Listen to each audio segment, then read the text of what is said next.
Alright, here we go. We have a Linlin video. So we're going to go over the Linlin deck that I'm going to play. The Linlin deck consists of a ton of triggers and some pretty solid top end. So the triggers consist of 4 brulees, blockers that come off of life for free. Very good. We have our, you could say KO power. Kind of unreliable because they come off of life and we can't really determine that most of the time, but you know. We have 4 Luffys, we have 4 Onamis, we have 3 Namis, the new ones from OP08, and we have a couple of Thunderbolts. Very strong. Very strong. And then on top of that we run the 12 2k counters in Beige, Satori, and Frankie, and the 3 0 cost events. And at the very top we have the 4 Big Moms and the 4 Porcus D Ace 10 cost. So, very fun deck. Very good for controlling the board early and trying to take life late. So, I hope this is a good display for you guys on how this deck is supposed to play out, and I hope the content and gameplay is entertaining, if not educational. Enjoy!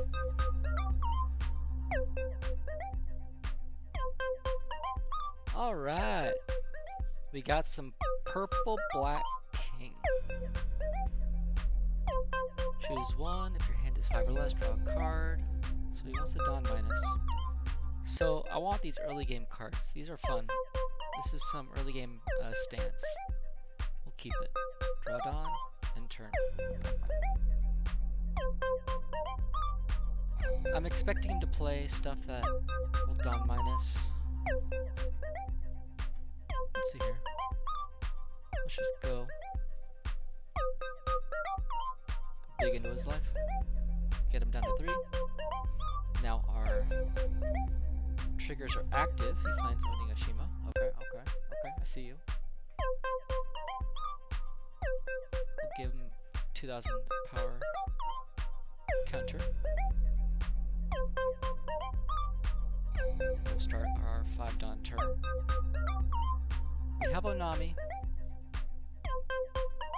We have Luffy. We have Kikunojo. That's value, right? Kikunojo's good value on a 5 Dawn turn. Swing 6.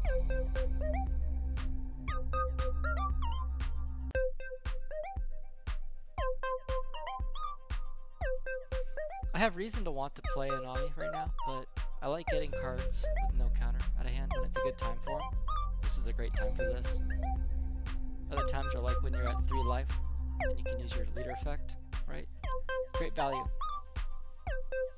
Getting as much value as you can when you're playing your cards is the best way to play One Piece. And it's the best way to get value out of this deck too, especially.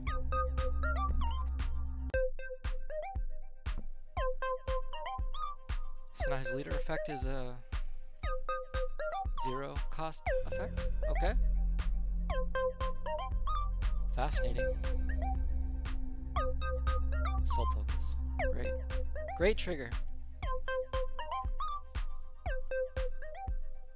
I think we're running 2 of them. Testing 3 Nami cards.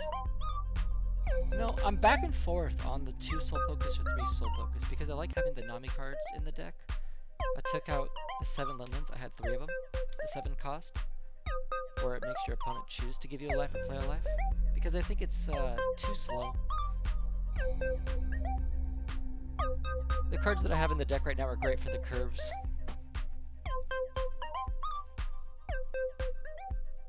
So this is 3-5. We have choices.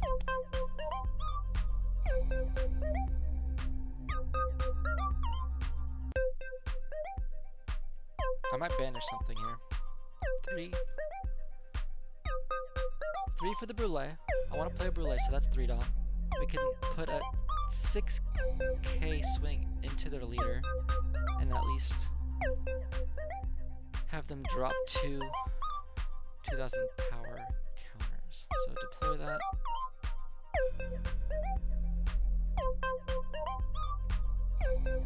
$8,000 into 5,000. He banishes the chopper. We'll swing one more with Linlin. And we'll play out the Brule for the last 3 Dawn. He might KO it with the king or a Kaido or something he'll play this turn.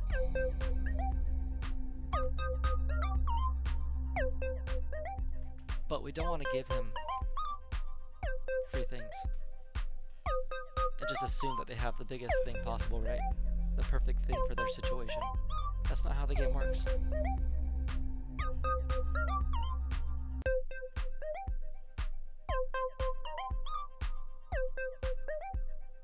Kikunojo, that's great.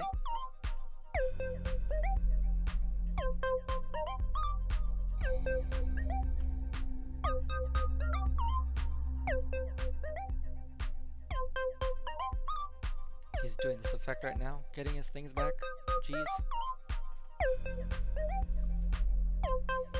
I kind of want to keep the Luffy in hand in case it gets down to it and I need to KO a blocker. But sheesh. That's fun. Check that out. Soul Pokus off the 6th life on our stack. Now we're down to 5. And they have to either give us a life back and put us back to 6, which they did, or go down to 2 and just nullify their leader or their 9-Don turn results here by just tossing one of theirs. That's tough. Really. He's swinging with the last on into pretty good. So we're on our 9-Don turn.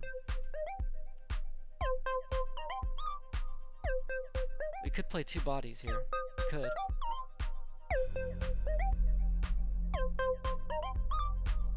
Let's start by swinging into pudding. They're getting a lot of value out of that. Okay. Here, I don't mind just playing 2 things. I don't have to force things too hard because they're on the back foot already, I think. Just maximize our Dawn value here. Fill the board up. Nekomamushi can swing into Linlin if we want to do that, if they don't play a blocker. Or we could just play our 10 cost Linlin. Also, we could have a bunch of small swings into their life and put them further back, you know? They don't have too many big bodies right now, so there's a lot of avenues with this leader once you get going. A lot of the game is starting out with a hand that's beneficial for you against an opponent that's trying to accomplish a certain goal, right? So this guy, he wants to ramp up early, which means he's trying to play smaller bodies that'll give him Dawn. So that's a 5 cost Kid, that's a 3 cost Pudding. He's trying to ramp it up.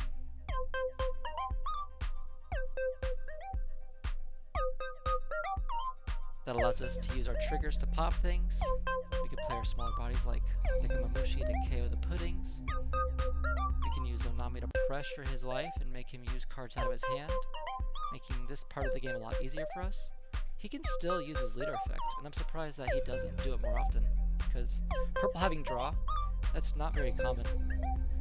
That's why Queen was so expensive. There's a card that's a 5 cost 6000 power blocker. You draw 2 cards and you trash one from your hand, but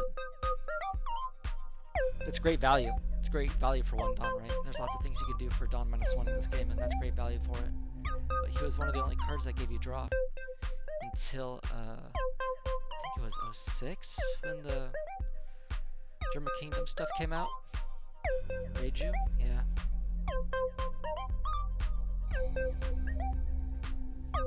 Yeah, this leader should be good. Gives black draw again. Black really had good value out of drawing with Sakazuki. Kinda nerfed it with the leader ability here, but when you have Puddings on the board and use just Captain Kid, you're doing it for free. Or cheap.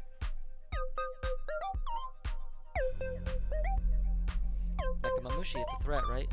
They're using their resources to get rid of the smaller bodies that we've put onto the board over time, right? They haven't been able to deal with this because they've been on the back foot.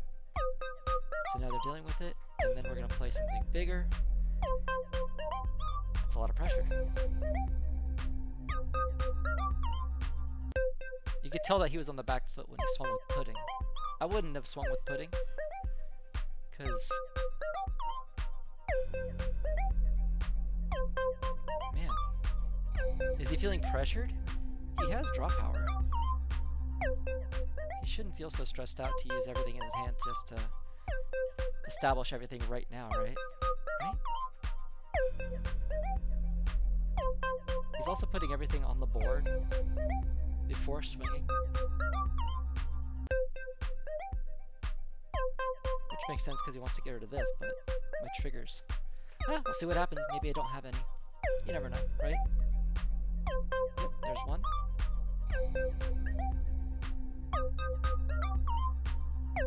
Perfect.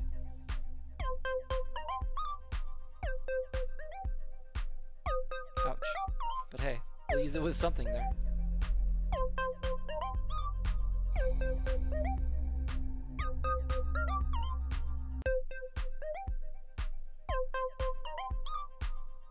Is that a free brook?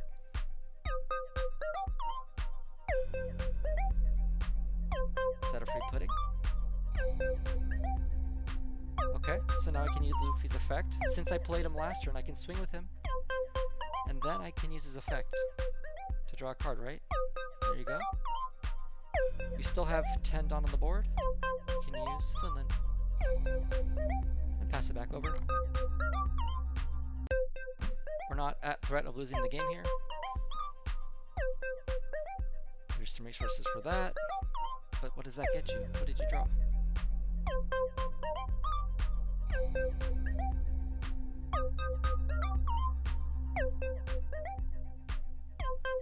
Why?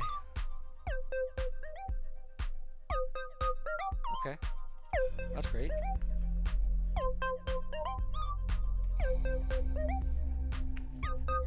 So he can't trash one card from his hand in order to do the effect, right? So this doesn't go off? He uses Ice Age early. Yeah, that's tough, I'm sorry.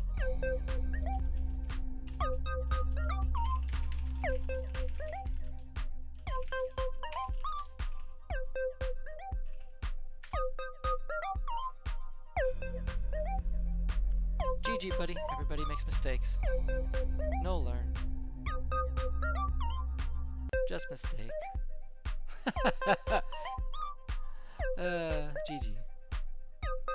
Alright, let's play a game against Black Luffy. I wanted to pick a leader that is very strong in the meta. And get some good practice and let's see what we can do. This is good. We have 2 Frankies, some Brulés, but is it enough aggression? I'll play the Nami early. And use that as a as our early game aggression. Pass in the first turn. We don't play any Charlotte Puddings. No searchers. This is why we like the 2Ks. 2 Dawn for what? Oop. A search. He draws 0 counter. That's pretty good. Let's see what we can do.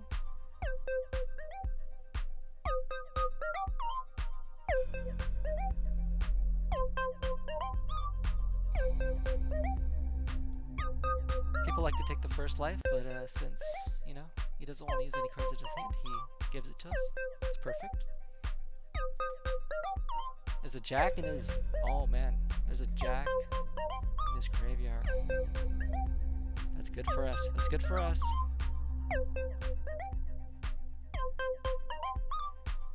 He had to pitch it because of the brand new. Counter out of that.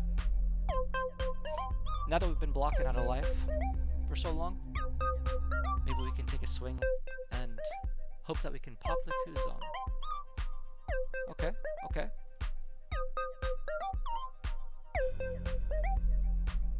We'll play a Brulé this turn. We have 2 Brulé, 2 Charlotte Linlin, 10 cost in our hand, and a 0 cost event, so we'll attach 3 Dawn to the Nami, swing in for 6, after swinging in for 5 here. He discards the Borsalino for the first swing, and he takes the Nami swing here, so we'll block her out for the turn and pass it. He's on 7 Dawn. Yeah, Black Luffy is gonna power up here pretty soon now that he's getting to his bigger body turns. 7 still, but he can raise the power of it, right? Right, so give all of your characters +1 cost. So if he plays a 7 cost character, Oh, he has to attach a Dawn, so we can't do it right now. This is a good reason why to take second when you're starting the game.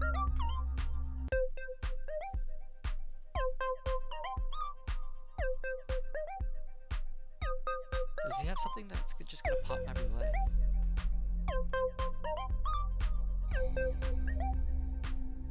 I'll just use it. That's good value. We get another block out of it this way. Or is the brand new gonna swing in? Probably. Yeah, 8 Dawn turn is tough.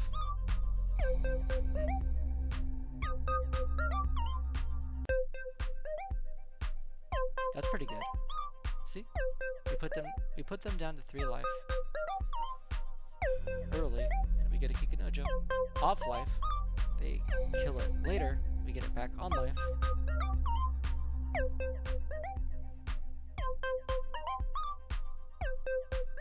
Now I'm tempted to block out of this.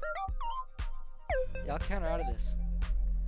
I'll keep these bodies on the field, and I'll use all these bodies to swing next turn because I don't have an 8 Dawn play, right?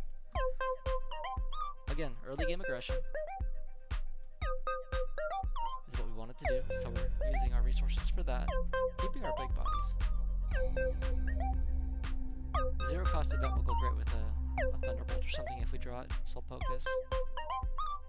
Okay, we draw Nekamamushi.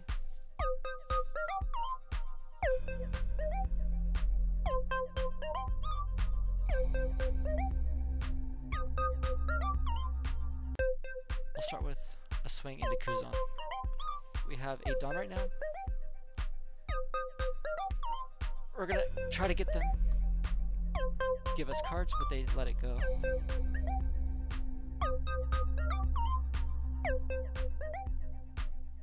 We'll put 2 Dawn on Nami. Onami will swing into Brandy for 5 into 3. Get the body off the board. Onami's still useful for us. We'll use Kikunojo to swing into Luffy, 6 into 5. They'll give us a 2k. All of our bodies are rested. We'll play a Nekamamushi for 4 and pass it back over. So right now they're going to focus on our rested bodies, hopefully. But I think Jack is also going to try to focus on Nekamamushi somehow too. So they play the Brook to give Nekamamushi -1. They rest the Jack, draw 1, trash 1, and then KO an opponent's 3 cost or lower, which is our Nekamamushi. So that's 3 Dawn. They still have 9 remaining. Sorry, 6 remaining. They have 9 total. Yeah, next turn is our 10 Dawn turn. We're going to play Linlin if we can. Perfect time to do so.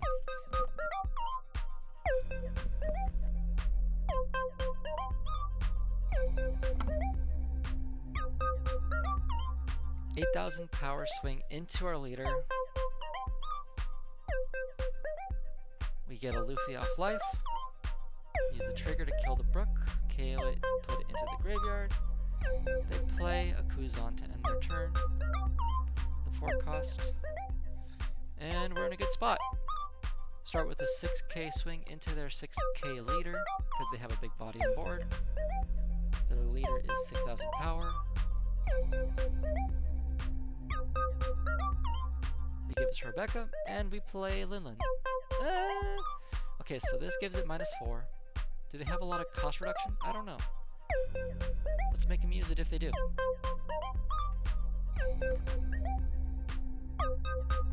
It's not like we want to wait.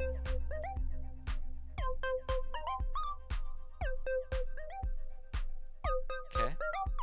Okay. They play a Sanji for 5 and Ice Age for 1. They have 4 Dawn remaining and the Linlin is gone. But we have 4 life again to their 2. And the Linlin's still in hand. We don't really have any counter. We don't need to use our 0 cost event to block out of a 5k swing. We'll resolve the attack, use the beige probably, right? Yeah. Put it on the Luffy. Beige the Luffy. He's still gonna Jack effect something. No, he's just gonna swing. That's okay. Another 0 cost event in the hand. Forward on for Rebecca. Play a Brook. KO the Kikinojo. Put us back to 3 life. Onward.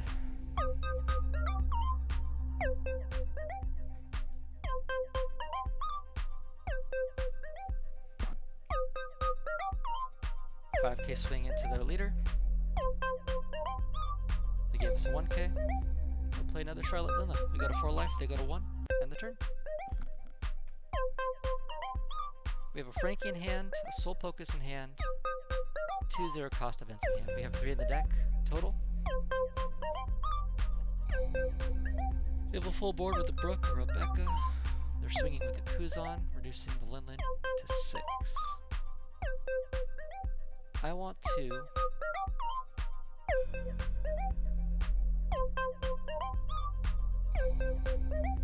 try to KO the Rebecca.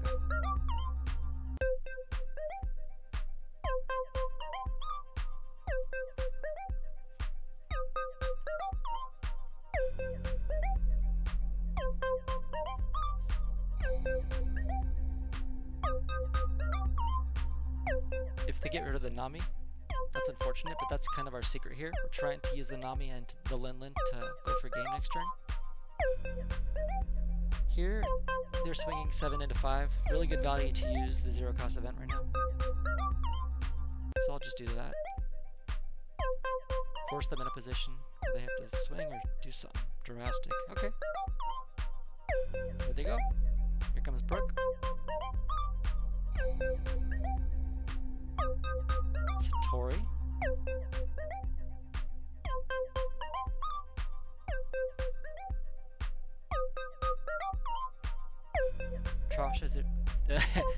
Toss a 0 cost event to play the Satori.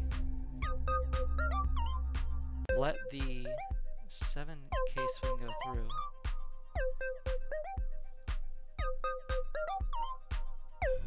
Do we beige out of this swing? I kind of want to see what the last life is, you know?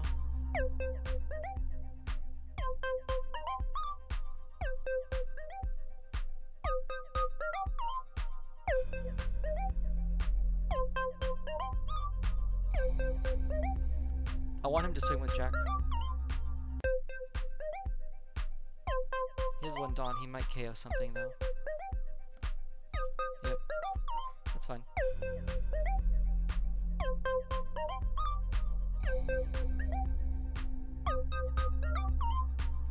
Yeah, that's tough.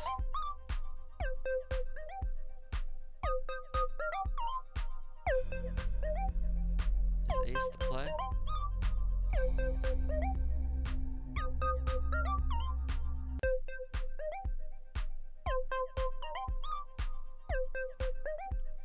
I don't know if we have a choice.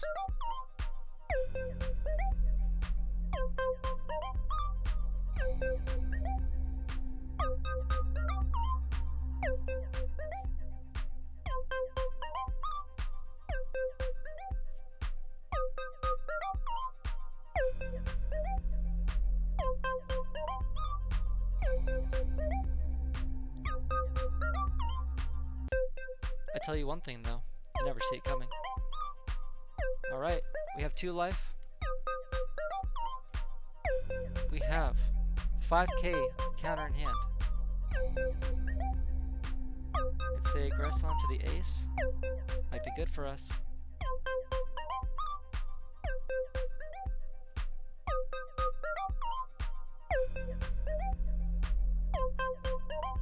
But him being a 6,000 power leader makes it tough for us to swing with this Satori. We didn't swing with it this turn. But we have it for next turn, if we need 2 swings. If he goes big on these bodies with Dawn though, we have to rely on a trigger here. And that is a low swing. That's a low swing. That's a low blow.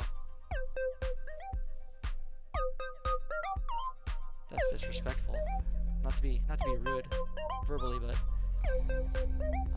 yeah, we'll use everything to get out of those swings. 2 life left. less worry. They still have 3 swings if they want to use Rebecca, honestly.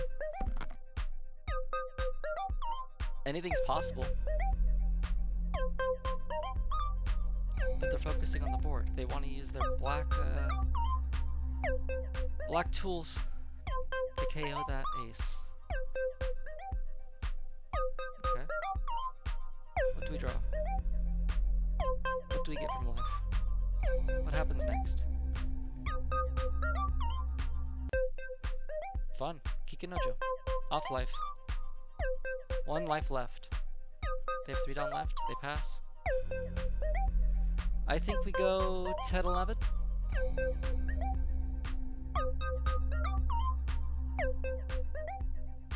And they concede. GG. See? Very good deck into black Luffy. Very good. This is the most terrifying deck for me to go against, I think. We want to put all these triggers onto our life stack. Mulligan, please. Wow. Wow, look at that beaut. We'll play it. Not like we have a choice. We'll play it. But man. Ouch. We have 3 aces in hand, a 2k counter in Frankie, and a Charlotte Linlin 10 cost. We're playing against a Zoro. Very aggressive deck. A deck that requires you to type GG on the first turn if you have the situation. We draw a 0 cost event. I think we'll pass. Yeah. They play a chopper now. Play another body. Swing with 5. 3 Dawn. And they're online.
This guy hasn't earned the GG yet. We delete it from the chat. That was for the last guy. Not for you. You must earn it. He plays a chopper, who plays a hiking bear. Great way to use 3 Dawn. He has 2 Dawn remaining on his 5 Dawn turn.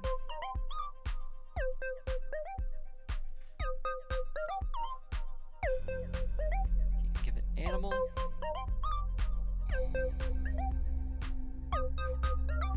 He swings with the chopper.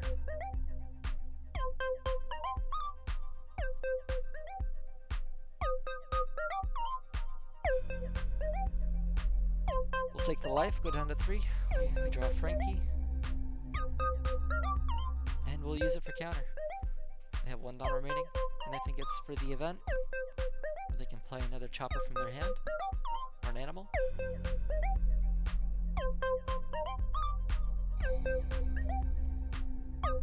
If not, they should have attached to the Zoro when they swung with the chopper. We just draw another Frankie. Hopefully we have a good life stack, because this is a thick hand.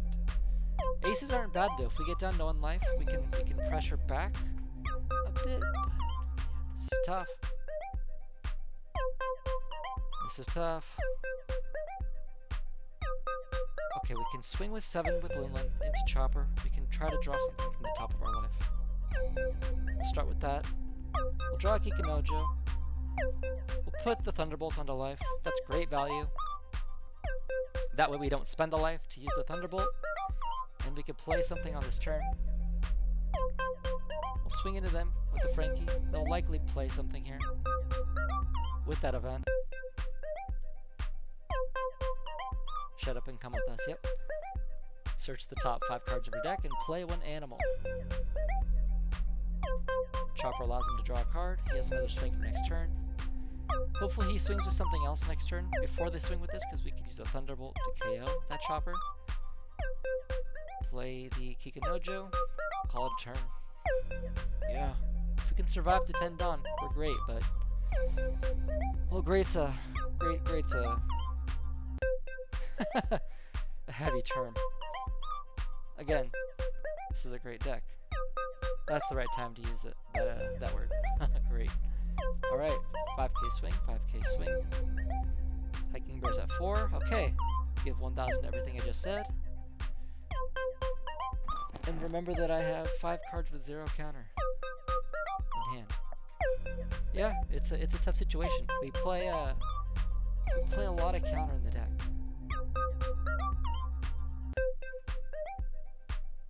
We'll let the Frankie go. Thank it for its value.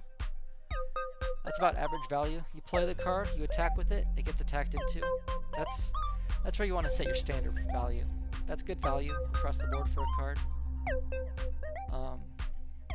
In terms of a card that you have on the field. Okay, he swings with Zora. We know it's a Thunderbolt on life. We have 3 life left. We know the top life is a Thunderbolt, so we want to KO the Chopper. Because he should have swung with that first, right? To get the draw.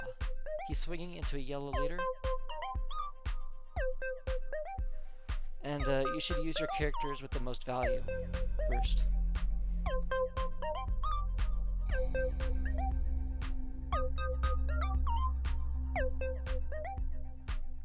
He has 2 Dawn left. He can swing big with the next one, so we'll just trash this for now.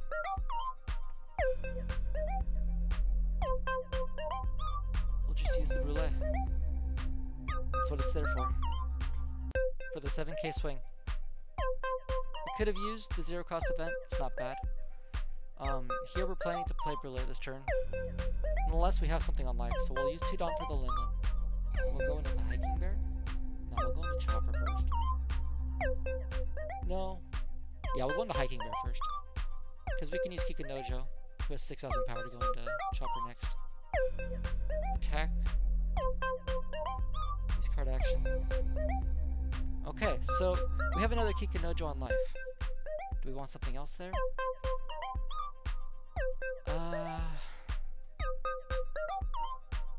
No.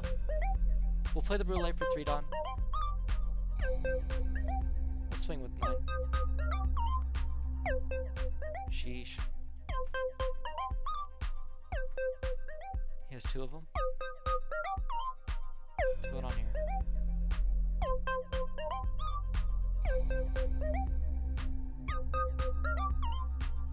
You're wild.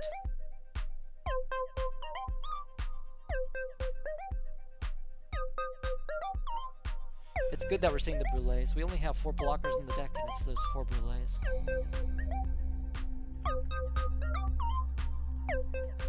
Because, yeah, we're on the back foot with these big bodies. We just made it through our 8 Dawn turn.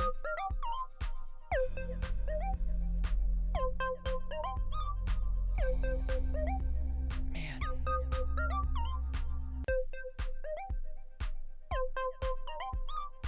We know it's a Kikinojo.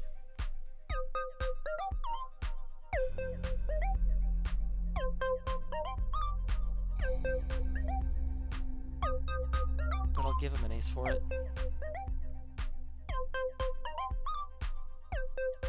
7,000 power swing. 3k counter. Just protect the life sometimes. It's good. I don't know if he runs the Luffy that can go through the blocker. But he doesn't have enough to go for game right now. Or does he? Does he have rushers? Okay, we'll play the Kikinojo.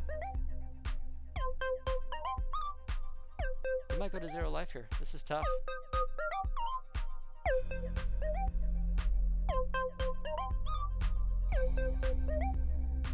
We'll use the blocker in case he has, you know. Wow.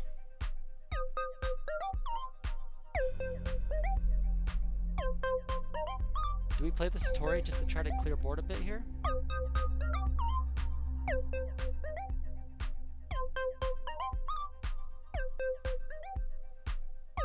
I guess so.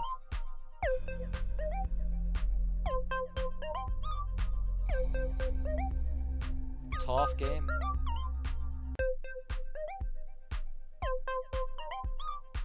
Going to the chopper. With the first swing.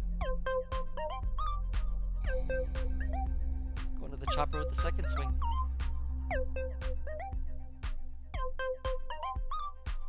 Going to the kid and killer with the third swing. Going to the kid and killer with the fourth swing.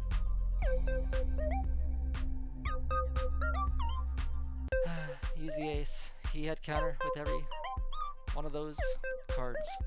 Good hand. Yeah, he wins here. Good game. That's why Zoro's it. This is why I want to play more Namis, in case I run into this later. This exists. It's tough. Because even though I run Soul Focus, which gets me through most matches, this is the matchup that's going to be the most dominant, they say.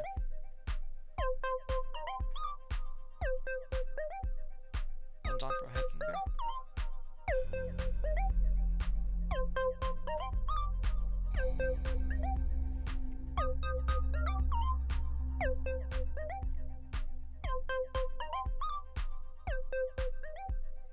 Alright, zero cost event.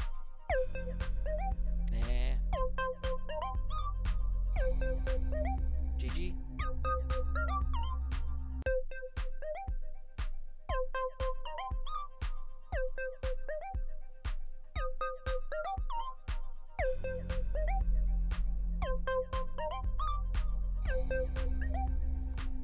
A 3-life leader. This doesn't feel fair.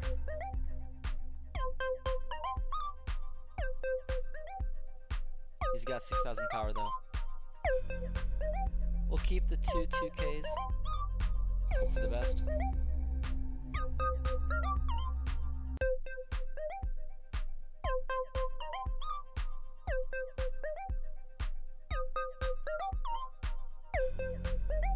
Down to 2 life, not bad.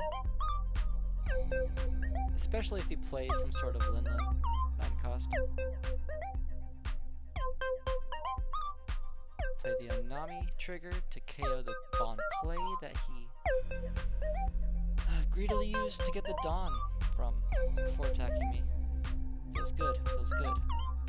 We'll play out the Kikunojo so that we can have something that can swing into him without any Dawn, but we'll also use the Linlin to swing in for 6k to start the turn.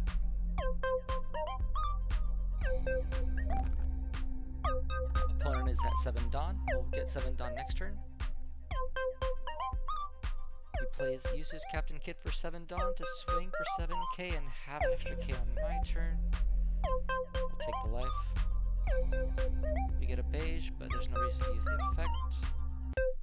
We're at 3 life. At 3 life, we probably want to put Soul Focus on our life. He's at 7k.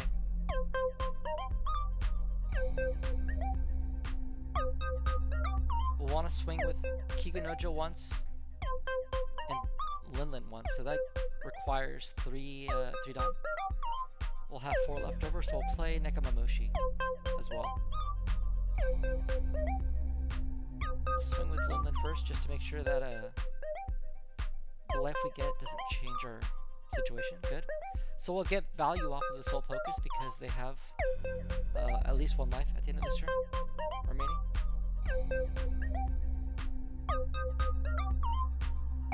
Swinging into them, getting cards out of their hand. That's a 2k, that's very good. Nekamamushi allows us to swing into a blocker if we need to next turn.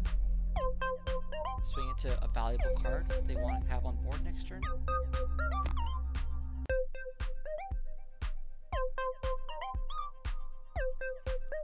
Opponent's Luffy is at 9 Dawn. He plays Whitebeard, swings, reducing himself down to 8 Dawn with Kid. 4, 8. Is that the lowest swing that's coming in? 8, 9? Yeah.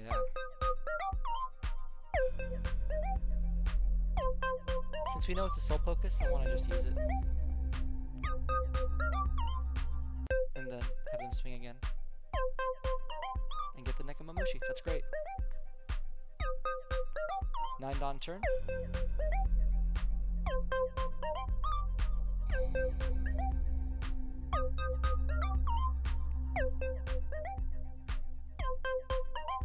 Just thinking about it. So I could put 2 on Kikanojo. 7.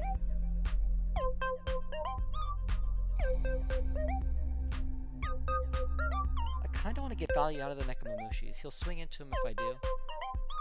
And I could also swing at Whitebeard. Or I could use 1 Nekomamushi.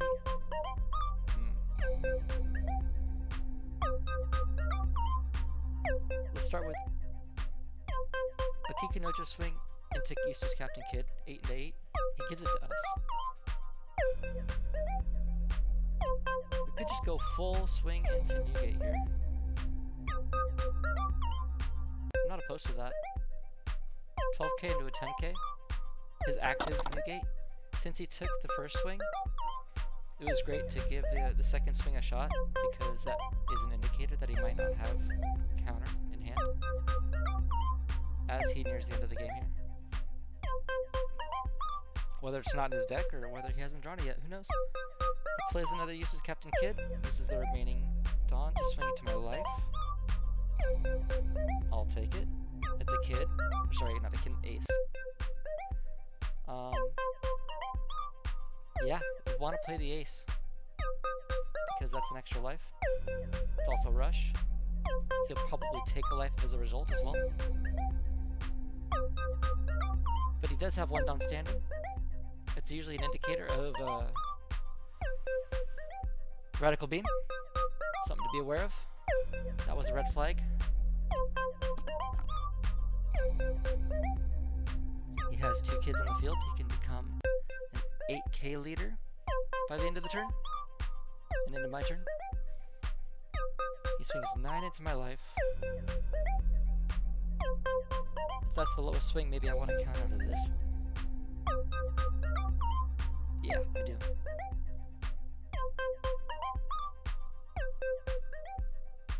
Keep the Luffy in case we want to get rid of a blocker. But this puts us down to 1 life. We play another ace as a result. It's fine. Unless we think we could do it here. But I don't see a reason to chance it. Let's go into his board.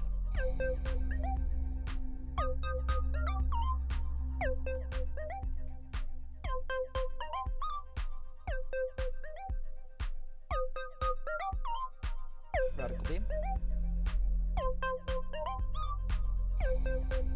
We gain another life by using all of our Dawn to attack into Kidd again. But he had enough counter this time. We had a lot of bodies on board. We could have applied pressure. Probably won the game that way, but we're still using our triggers.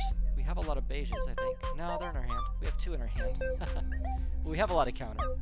We'll get out of 1 swing. He has 4 with rush. With the rush on the Monkey D Dragon. 8k, 3 8ks and a 9k.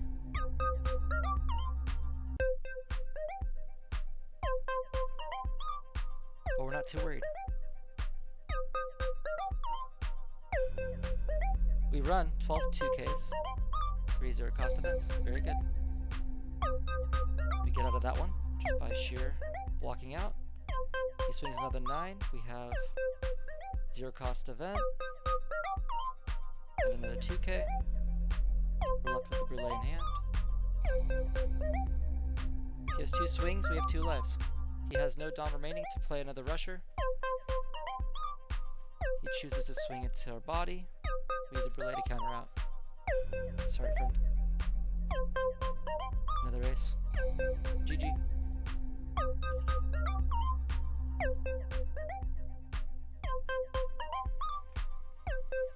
Just just sitting here racking my brain trying to figure out how to deal with this Zoro, man. This Zoro is nasty. I can't. I have so many small cards, I need to mulligan for them. Smaller cards, try to deal with this guy. Ooh, draw a card. Enter. Do I play a smaller card like this Onami? Wait.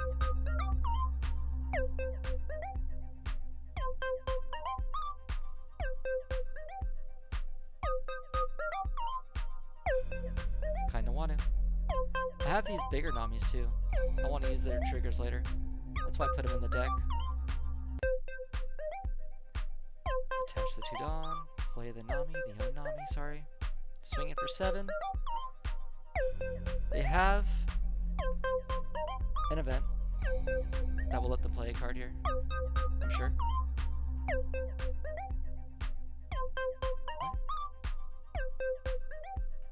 What happened? He picked no cards to draw? Was it an accident? Who knows?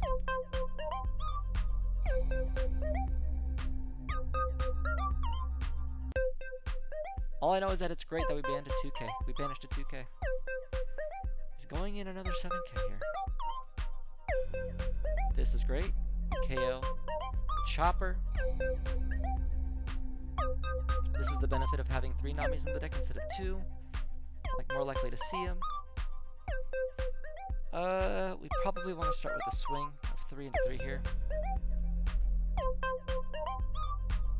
We have 6 Dawn. We want to play a Nekamamushi here. We also want to put something on life because we have 3 life. We have Soul Focus in hand, so good time to get value out of it. They still have life to trash, right? Because if they're at 0 life, they're going to choose to trash a life and they don't have to do anything, right? So, yes, we could get value out of the Nami using that card, but we'll cross that road when we get to it. Right now, the Soul Focus is on life. That's a maximum value. You're not spending 5 Dawn to get that effect. We know they're going to aggress later.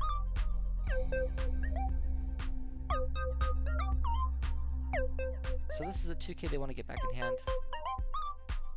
Probably. This Hiking Bear is very valuable to them. We'll attack into the Hiking Bear.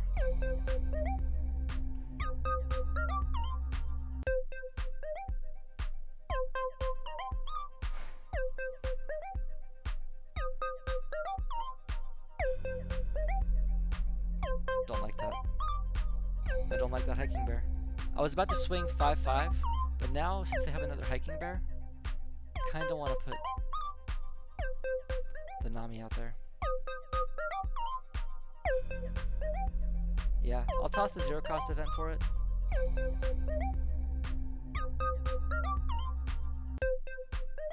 I probably should have swung first. Little sequencing issue there. Gives me 2 1Ks. Bet.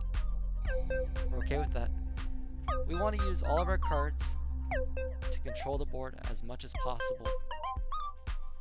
Triggers are very good, we have them in the deck, but we can't rely on them solely. That's why we want this Nami in the deck.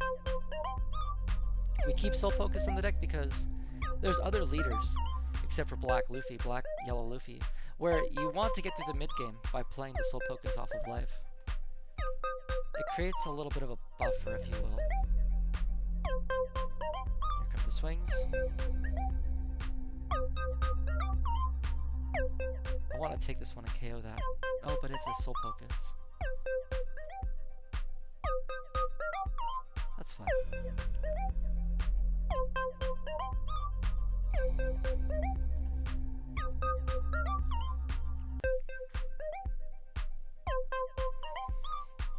Interesting. Do they have a rusher? Yes. Excellent. How do we get through this turn here? 3 into 3? Say something for Linlin? Try to pop this, maybe? We have the Nami that can pop the Luffy. Let's attack with this because we could use the leader effect if we need to after this swing. Okay.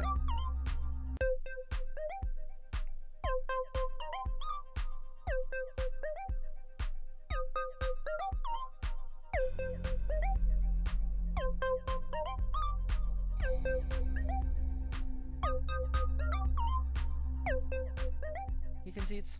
That's great. GG. Oh, bye.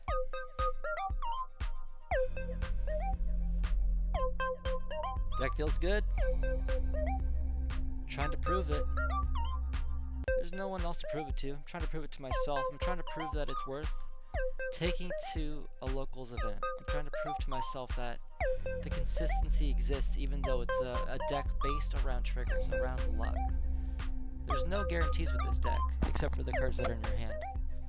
Man, I like having Linlins. He chose to go second. I'm on an odd curve. I could play that later. This is kind of a bad hand. So, let's do some limit testing. We have a bad hand. 2 Linlins are good, right? But less than ideal. Let's get them down to 3 life if we can manage it. If we're getting cards out of their hand. Less for us to worry about later. Great. I want to swing it to them for 7k next turn and play a Brûlée.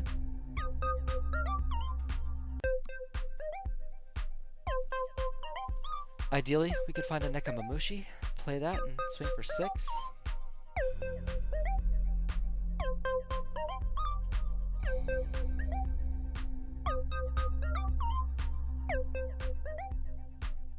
$7k swing coming in. Perfect. Now, we want to curl up a bit. We have 2 Linlins to try to get 3 of their life. So they'll be down to 1 life.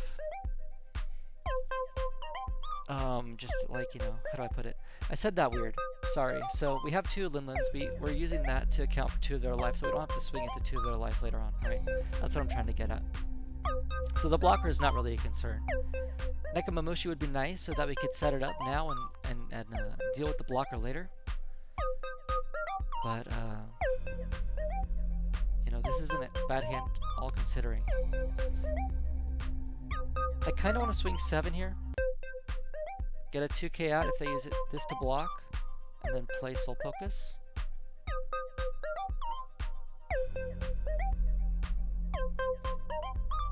This is just the hand we're dealt. Of course, we could play more blockers, but we're playing into a black deck, so they'll get rid of this easily, especially on turns where they have Jack in their hand. Luckily, they have 1 in trash right now. Sure, Kuzan.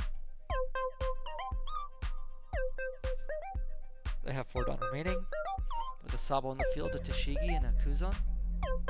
This is a black Luffy leader, by the way, if I didn't mention it earlier. Let's just block with the Brûlée. 6k swing.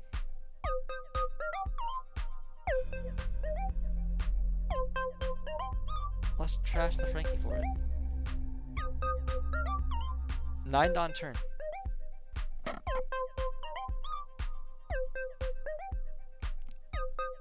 $5 for Soul Pocus, 3 for Brûlée.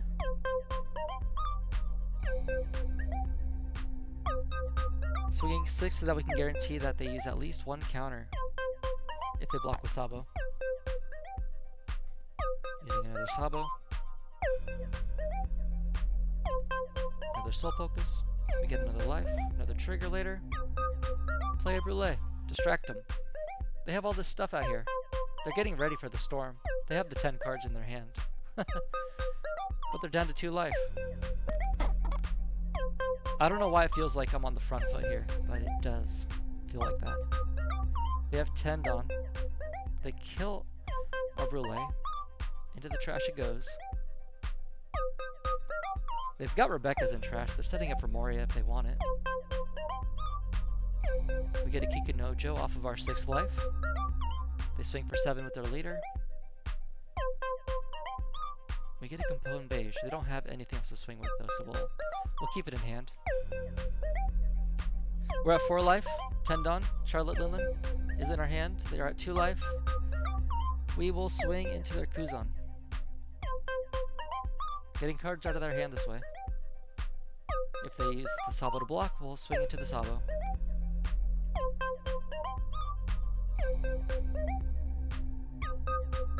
Excellent. Thanks for the cards in hand. Trash the life. It's a Gecko Moria. We're at 5. They're at 1. Life remaining. And they have Tendon to start the turn with. Effectively, next turn we could swing with Linlin. After playing our Linlin, forcing them to use their blocker. And then after that, they have to either use blockers or try to go for game while we still have 5 life. They're going to make a dent this turn, but I have some counter power. We'll see what they do. What numbers they swing with and who they swing with.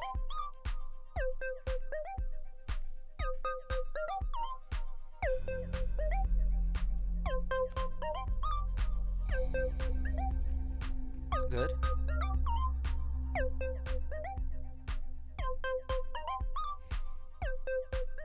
Okay, so they play Moria, Rebecca.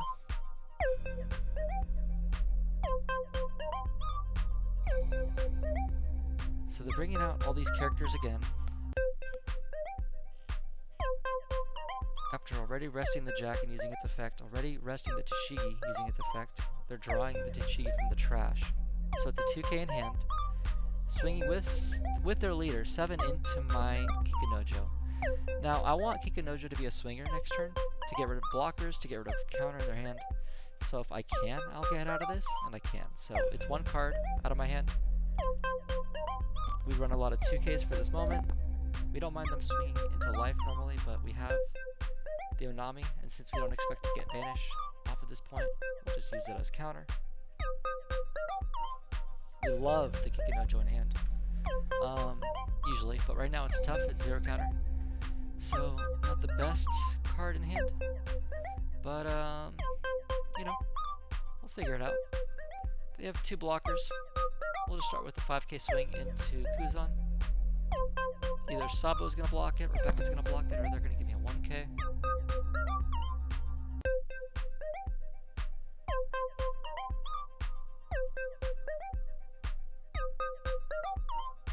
We'll swing 6 into their Kuzan, forcing them to do something about it. It's no issue. We're just trying to get cards out of the hand, and this is the easiest way to guarantee it. Just attack the board, get the resources, play the Linlin. They're at 0 life. We're at 6 life. They have a full board. Attacking us gives us characters on the board. Attacking us gives us KOs on their character. So they don't know what's coming, right? They don't know that we run so many triggers. This is the issue for the opponent in this situation. They don't know that we run an immense amount of triggers because this deck is so unfamiliar. They're gonna swing into us, and we'll counter out where it's easy. But we're gonna start playing stuff in no time here.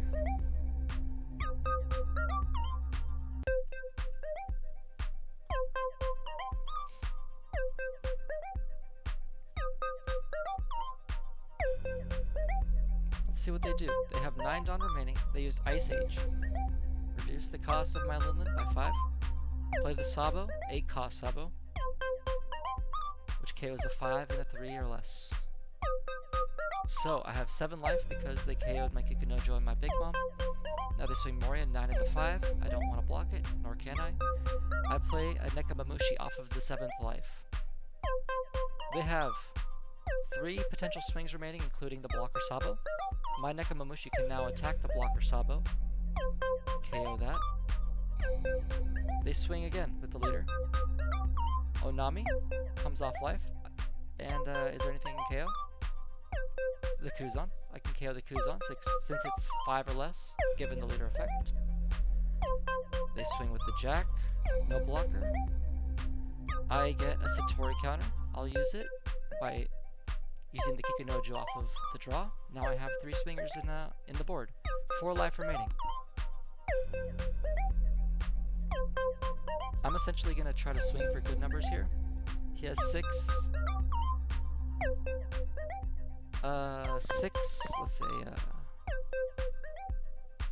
K power on his leader because of his one Don attached. We're going to swing with Nekomamushi first into Sabo for 8,000. He's going to give us 2 cards out of hand or 3, or let it go. This will determine the game, how it proceeds. So his hand can be at least a 2K. He can block with this, so we want to try to get at least 8K swings in here. And we can do that. Card action not necessary. One of these is going to take care of the blocker, the other one's going to take care of the final swing. GG. This is a tough match. I had to pick it because I need to get used to it. I need to get familiar with it. It is it's very current. People like playing green decks, and this is the premier green deck to play. It's very meta relevant. It does top. It's good to know what your opponents can do against what you are trying to do. So play against everything. Play against the Nami players. Play against the Luchis. Play against the RP Laws if you can, but it's don't do that. End turn. Opponent is on the 3-Don turn. The Jewelry Bonnie. They're gonna block her up. I'm gonna try to swing into them, get them to 3 life as early as possible. But man,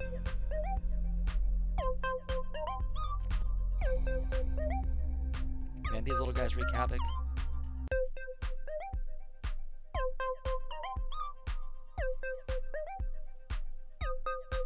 Get rid of the 5K Luffy as a counter. It's our 4-Don turn. We're going to swing into the Jewelry Bonnie, try to get it off the field. It's the 1 cost on the field. Use its effect at the start of the game. And then we are going to... So, next turn they're going to rest something that we attack with. So, let's attack into their board with Nekomamushi. Since our leader effect isn't online, they're going to rest our leader. Ideally, we can attack with Nekomamushi and play Brule. 3 and 3.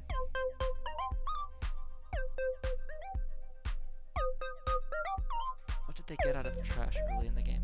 Or out of their deck? They got the Cavendish. So we don't know if they have 2Ks or not.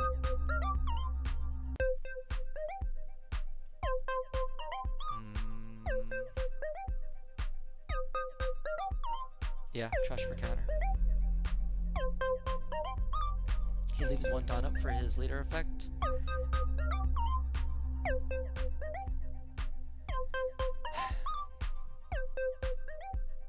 Three Don on the Nekomamushi. Attack into the Cavendish. Forcing Linlin to be rested with his leader effect in the 1 Don. He trashes a 2K and a Rosanate 1K counter to block out of it. We put a Brule on the field, the only thing that's left standing, and we pass it. They are on 7 Don. Their Cavendish sets 2 Don active when he attacks, so that's going to be good value later. He's going to play a Hody Jones and rest the Brule, take a life, which is good for us. Let's see what these swings do. 8 and the 5, lead it. Thank you, Nekomamushi, for your time and service.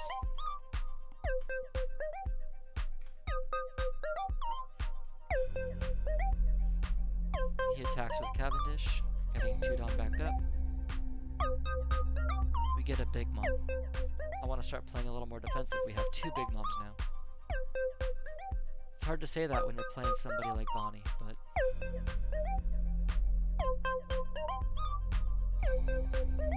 we don't have the counter power to protect the 1K Brule from the 5K swing of the later Bonnie. He plays 1 Bonnie, 1 cost Bonnie at the end of the turn, leaving a Don up. Sweet! We can get a 9K swing into something on the board, or into his life. What's more valuable? Probably the Cavendish off the board, huh? Yeah, and then play the Nekamamushi. Rinse and repeat from the other turn.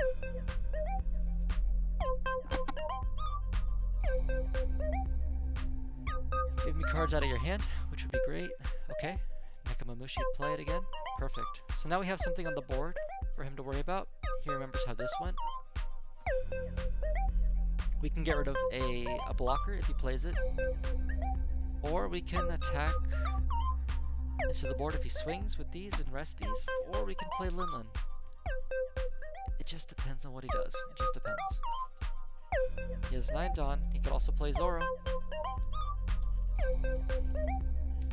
If he plays Zoro, I might play Linlin. I don't think his deck can run that green Shanks, right? Like, I think there's a green Shanks that KOs. A big thing. It was like a 10 cost or like a 10,000 power character. I forget. I don't want to mislead you, so look it up. It's a good green card, but I think it's too slow for this deck. So he does have another Hody. He goes down to 3 life. He draws a card. That's a lot of value for him, since he's not playing a lot of these. I guess he's playing a couple. Nekamamushi acts as a blocker. It's great for us. We can't get out of a 1k or a 5k swing from the leader. We don't even have a 1k in hand, so we're gonna go from 4 to 3 life. The beige is gonna beige things the Hody Jones. Hody? Don't know. Okay, so we have 3 Linlin in hand. The leader swings are now going into small characters and the body of the leader. Sorry. I'm just excited. I love Linlins. Just start chewing away at the life stack. Yeah, we're not going to get our leader to attack if we start attacking with Linlins right now. He'll be resting it every turn. It's brutal. We run a lot of counter power.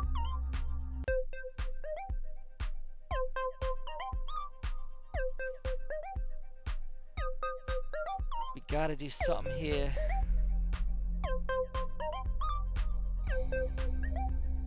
We can't just let him have Zoro.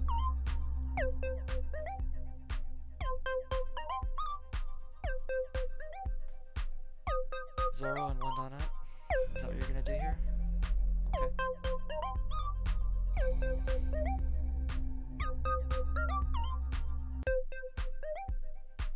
Attack into a Hody.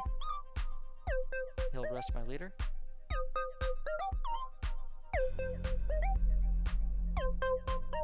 He has to give me 3 cards out of hand to block out of it.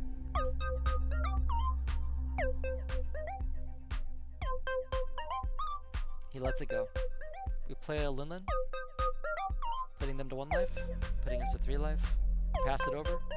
We have 1 rested 10 cost Linlin, 1 standing Linlin. They have a Zoro, primed and ready to go. A Hody Jones on the field. Leader attacks into me for 5. I don't have any counter power, but Zoro's coming, so you get the 0 cost event. Lucky you. That tells you a lot. Thunderbolt doesn't get anything. Hody Jones swings in for that. He plays 10 cost Doflamingo and passes it over.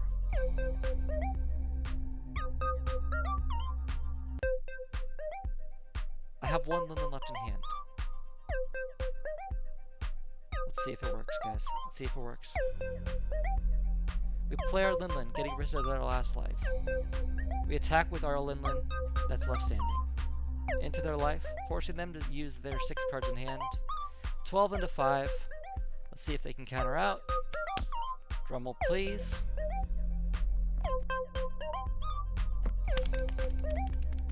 GG.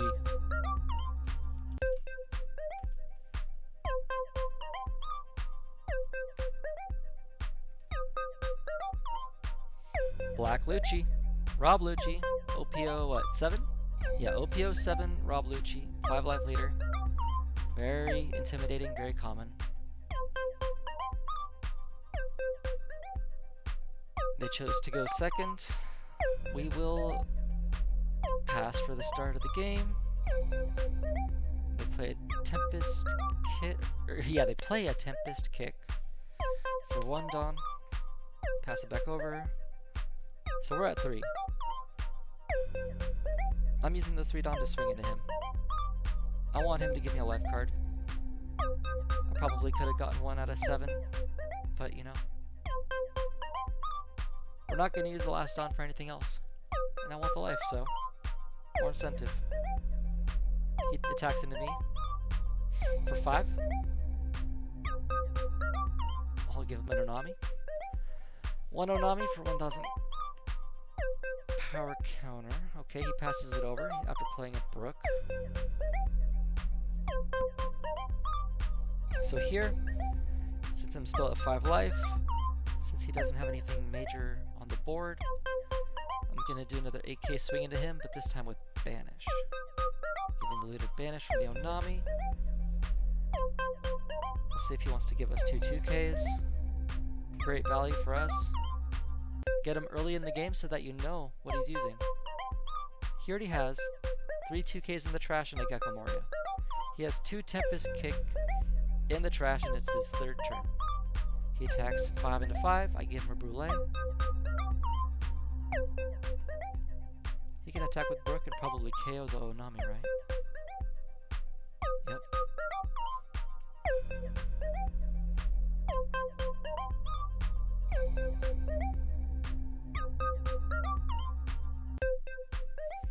We counter out of it.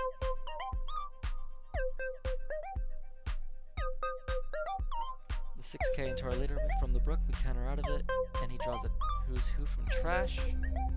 It's one of the 2ks back.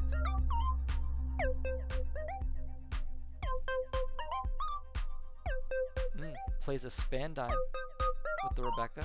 Plays the Rob Lucci, so he has 4 cards on the field now. Yep, that's why you counter out of stuff early. Let's see here. We want to play the Nekamamushi. We have 7 Dawn to work with. Attacking his life is what I want to do, but it's going to give him too many resources early on. Getting the Rebecca out of the way is likely what's going to happen here, since I'm attacking into his Brook for 8. Nekamamushi goes out for 4. Pass it back over. He starts his 8 Dawn turn. Since he picked second, he's in a good spot, probably playing Moria. He attacks in 5 into 5, and since I don't have any counter at the moment, he gets me to take a Satori off of life. I think I need the body on the board. Toss the Soul Focus from my hand, leaving me with 2 cards left in hand, but I have the Satori on the board now. My Nekamamushi's out there with him, with -1 counter on him since he attacked 5 into my leader with his leader. Yeah, that's right. So he has the 8 Dawn remaining. He's swinging with the Rob Lucci. I take it since I don't want to use the 0 cost event with my Linlin. He attacks 4 into 5, KOing my Satori. He plays out Jack, rests the Jack, KOs the Nekamamushi. I have 9 Dawn turns starting right now. I have a 10 cost Ace, a 10 cost Linlin, and a Brûlée. So, in this situation, they don't have a blocker. What they do have is Jack and Brook on the field. 9 Dawn plus 5 is 14. 14 into 8. We know they have a 2k, so that's 10. 14 into 10 requires them to have 2 2ks and a 1k. It's going to make them use their whole hand to protect the Jack. I kind of just want to get rid of the Jack right now. So, attach all Dawn? Really attach all Dawn? Yeah. And this gives me the added benefit of picking what to put on life. Kikunojo isn't bad there. It's going to be a body that pops off. Yeah. So he gives me all the cards in his hand for this Jack, or he lets it go. Perfect.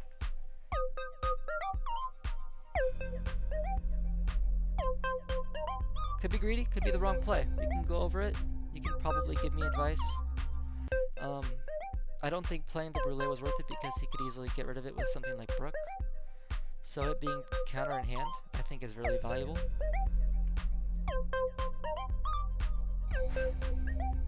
It's a tough game though. We know this is the Kikunojo. Oh, but we can't play it. Yep. See? The Brûlée should have been on life. I'll just tell you. But in this situation, we'll just use what we got.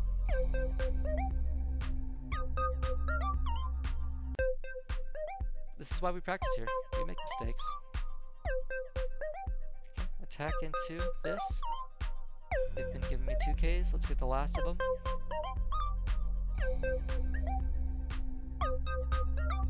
Let's hope these lives are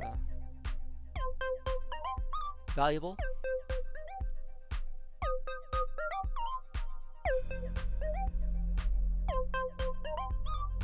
Slim pickings though, boys. It's been a good show, boys and girls, but skinny skating at this point. We're gonna have to make some tight turns.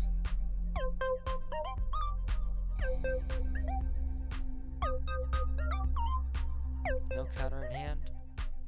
6 swings.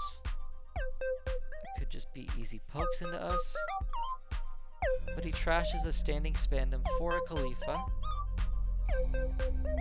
opting to draw and trash 2 in both directions and to give -2, likely to Linlin. So he's opting to go the cost reduction route. So black leaders can do this. They can focus everything on the board into getting rid of the big character on the board. I don't know if it's the right play, because I don't play black, but they see that I have 3 life. Maybe they want to play a longer game.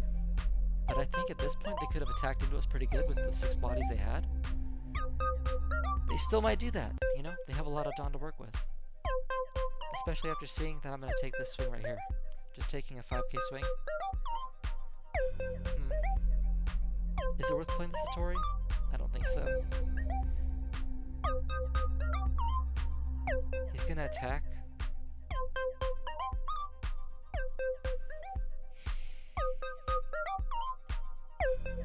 So I might as well just keep it as a 2k counter. I think that's just a safer call.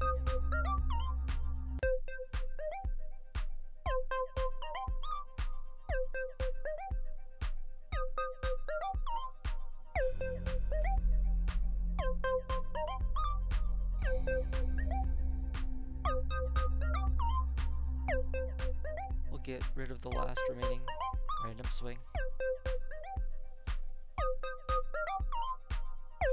That swing could have cost us the game. He doesn't know it.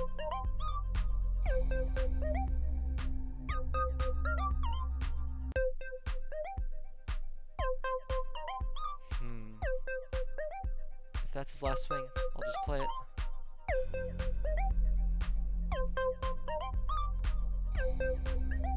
Okay.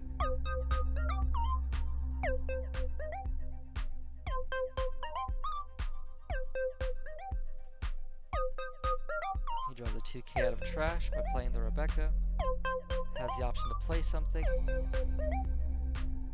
He took a very safe route this turn. We draw a 2k off of our life to start the turn here. So he has a blocker on the field. He has arrested Brook, Lucci, and Jack on the field. He has 3 life. And we have 2 5k bodies and a Linlin. So I want to swing 2 5ks into Brook. Hopefully he uses his Rebecca, but there's no reason for him to do that. He wants to save it for the Linlin swing, right? No? Wow.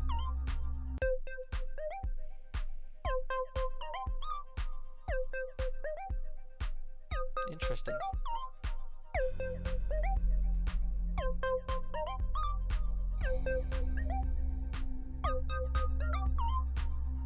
We'll start with the 10k into the Jack.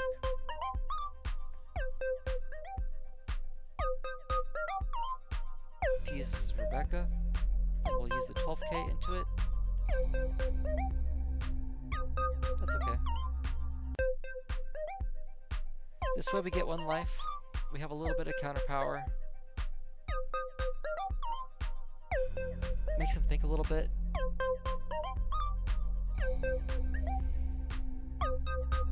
Nothing's free, except for this next 5k swing.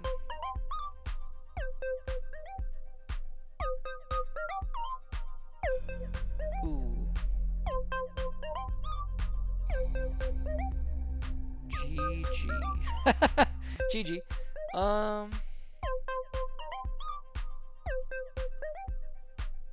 This does nothing for us. GG, opponent.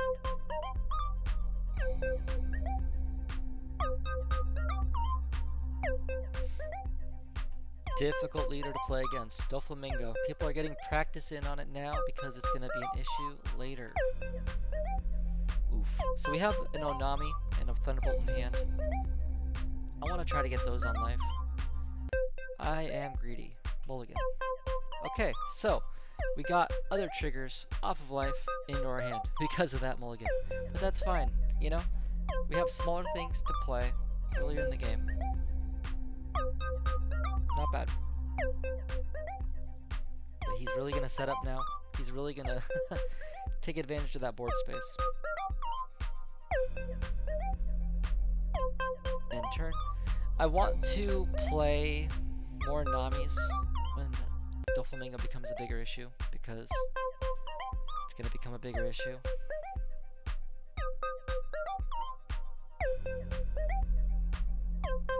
Yeah, we just get rid of the Weevil now.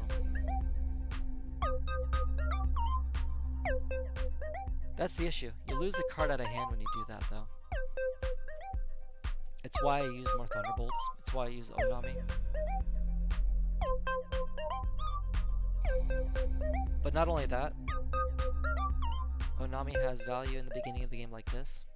I like to use this early.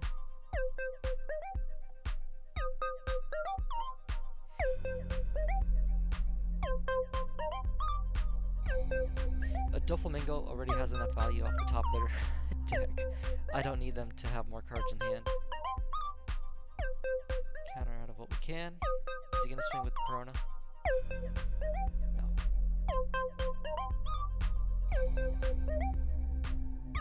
So I have 6 Dawn. I have an Onami on the board. I have a Linlin leader.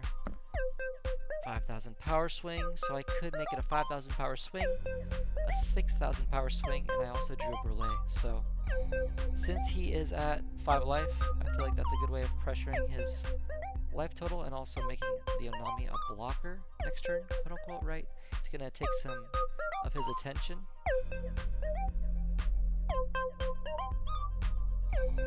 But he's also gonna play some bodies, which is pretty intimidating.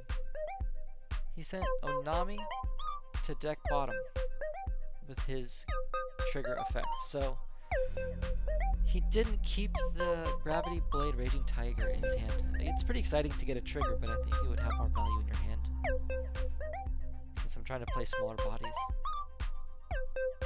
But hey, he doesn't know that. Who plays Yellow Linlin, right? Nobody. Except a couple people. I know at least one guy. 7k swing. Next one might be an 8k or 2 5s, so that one's already tough to get out of anyway. 7-7. What? Oh, the Rested Dawn for the effect. Got it. Nekamamushi. Off of life. Welcome back, buddy. So we'll put 2 Dawn on Nekamamushi, first swing into Doflamingo. 2 on Linlin to get the leader effect with the Soul Focus on life. We'll have 4 Dawn left over for a Kikanojo. They're getting some 6k bodies on the board, which is pretty intimidating. We gotta pick the card that we don't want them to pull out of trash and get value out of later.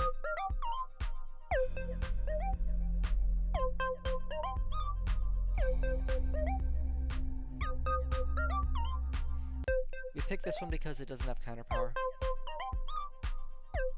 this one allows you to draw a card at the same time, so depends on how quickly he can play it, I guess.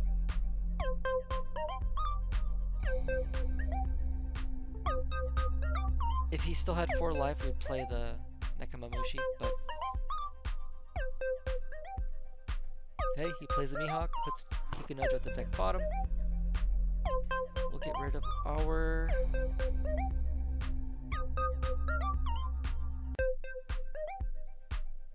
other Nekamamushi to protect it. We'll give him a beige. Nekamamushi will finally die. It's like he was attacking our leader in that situation, right? We're just using our cards to protect our leader as best we can. In this situation, we need to get something off the board. We put a Soul Focus on the top of life. We could put this Luffy on the top of life too. So we'll swing 6. Take the bottom life, risk it. Hope it's not the 0 cost event we're taking away. We're getting rid of a body on the board. And hopefully this will get rid of another body in a minute. So our top life is going to be able to get rid of a 4 cost. Our middle life is a Soul Focus.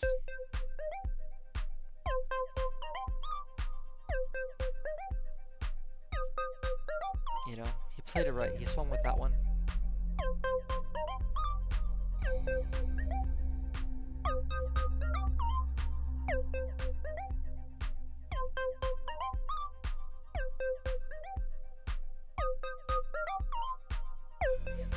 Love seeing a red rock go away with no value, but we don't have any characters that are on the board that would, you know, make him want to use it on it, right? We've been kind of in a tough spot with our draw. But this just goes to show that this deck is built for the meta right now, but it's, you know, still anticipating this Doflamingo later. We could play some more Namis. We do have a lot of counter power. We could swap things around. That's what's exciting about this deck. It's really working well with what's current, but also what's to come. Because we're going to have more triggers. We're going to have more cards that have good value, like the Linlin, that's a 6 cost. We want to get rid of this Mihawk right now. 9. We don't really have a choice. 6 Dawn would make you an 11k swing. He could block out of that. 12k swing in case this is a Brûlée. He could still block out of that. We just want to get rid of it.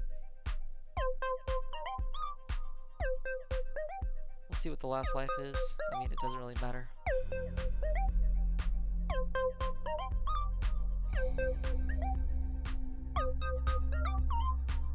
We probably should have kept the counter in hand, but you know, we're in a tough position. Yeah, my mistake. But still, he went the right Dawn amount, so no fault of our own. Our opponent is playing a good deck, so maybe we want to change the ratios a little bit, right? GG. Resolve attack.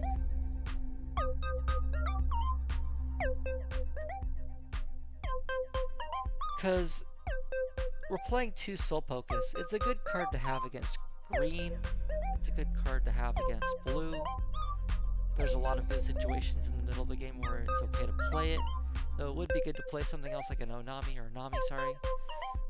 We play both in the deck, so it's confusing sometimes. But yeah, it's tough against a black Lucci or a Doflamingo who knows how to play the deck and how to get value out of their cards, because they can play these smaller bodies and get away with it, right? Whereas we need to try to deal with it in the manner of like a black deck, right? We're using our triggers. Hey. We're using our triggers like we're a black leader. So we just have to get as much value as we can out of every situation, right?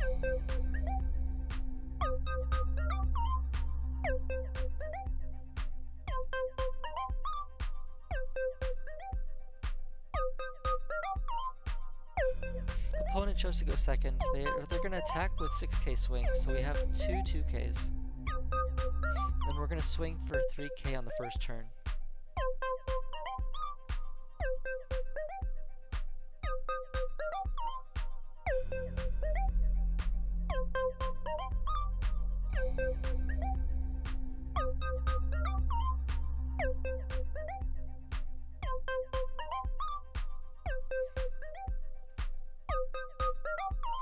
That's the blocker Marco he just drew. We're going to put him at 3 life if we can. You're allowed to use your cards in hand too. That's two 2ks.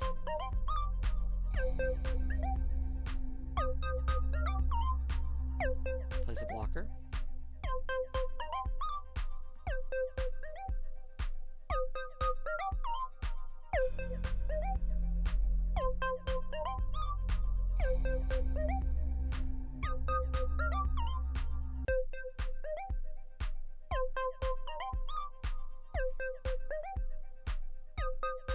What did you draw?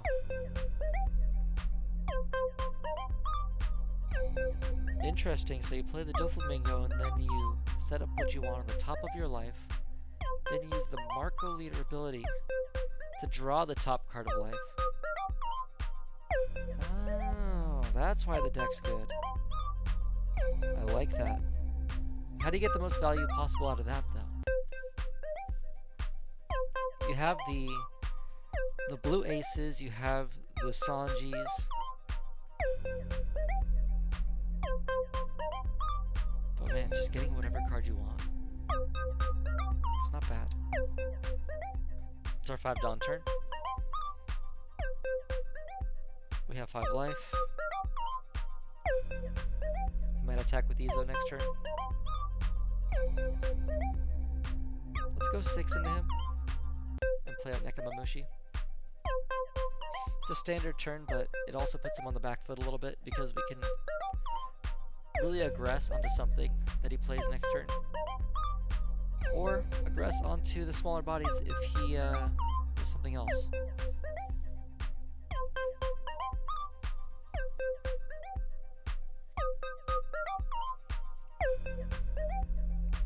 As the game goes on, we're also drawing into our 2k counters, so we just found another Satori.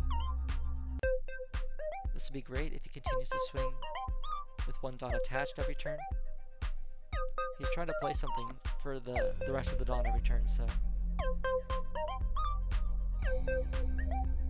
He does end up swinging 7k, so we'll let that through. It's a Frankie. Okay, that's not a bad thing. He plays the Marco from earlier. He has 2 blockers on the field. We could get rid of them both by pressuring with Onami. That would leave us 5 Dawn, 3 Dawn, so an AK swing after swinging with Nekomamushi. So we'll take out the Doflamingo, the 4k blocker, with a 7k swing.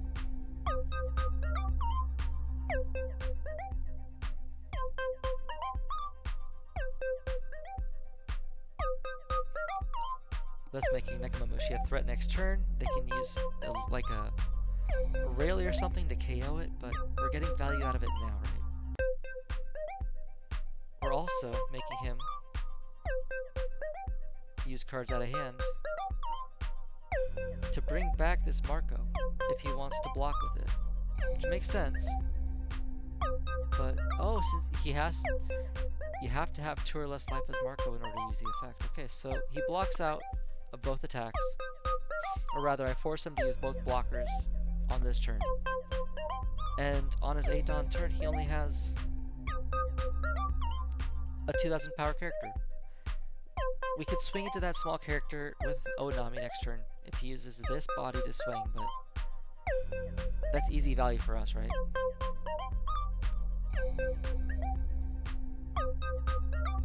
perfect. So he might, well, he can't play Rayleigh. You can have it. 5 into a 3k. Make me use a 2k out of my hand. Play something for 4 Dawn.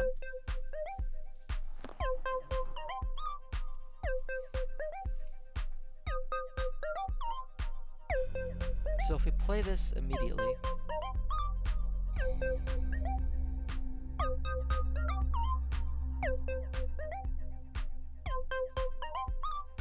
let's do our attacks first. Attack into the Ezo. 3 into 2. He lets it go. We have 9 Dawn remaining. We have 4 life, so we don't really care about using our leader effect. We'll play the Onami now, or sorry, the Nami. My apologies. The 5 cost 5,000 power Nami. It'll KO the Marco on play. We'll trash the Brûlée to KO the Marco.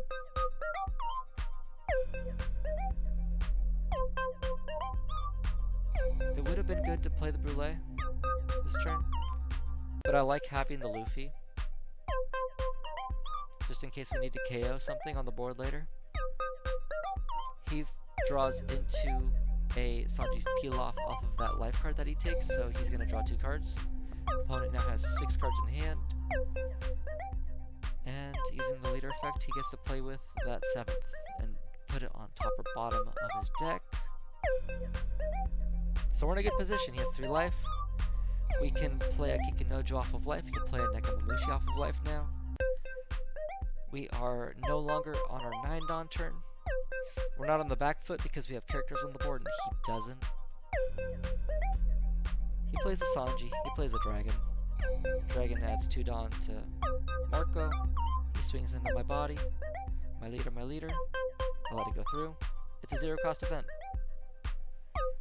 9,000 into my leader. We'll let it go. No trigger. It's an ace. We draw our second ace off of the life, or sorry, off of the deck to start the turn. We're now at 10, so we're at 2 life. The opponent has arrested 9k. He has 3 big swings next turn. Let's start with a 5k into his leader.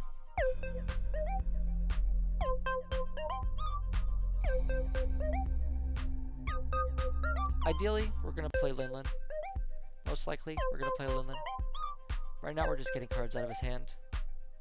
I don't think he plays many major rush cards other than Dragon. Ooh, he runs into a KO for the Nami card. Good thing we attacked with it first, though, right?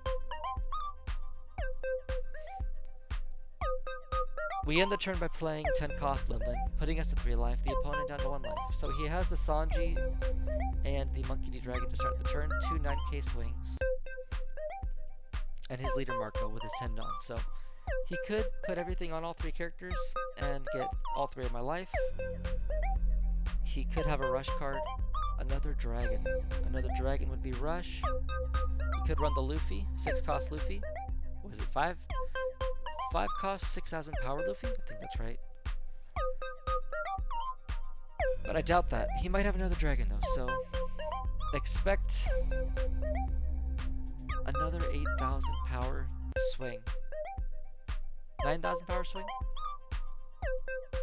Yeah. So 3 9s.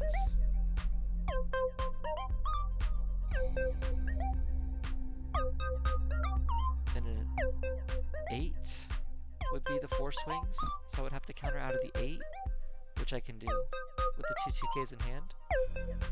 So I don't think we lose here, unless he's trying to KO the Linlin, which isn't an issue, because then he might go for the other 2 life cards, and then I could play an ace. So, man, interesting choice. 9. Give him the 0 cost event and then 2k.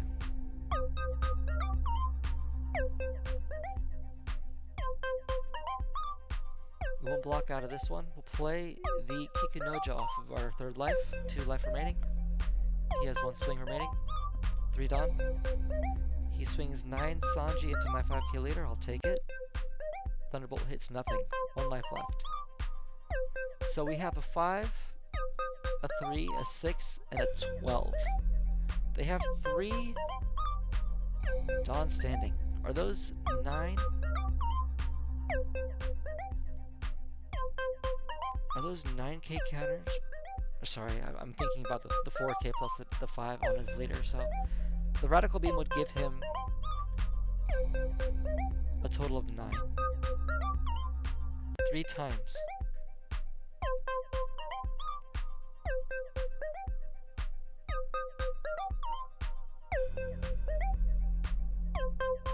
He can't have 3 Radical Beams, can he?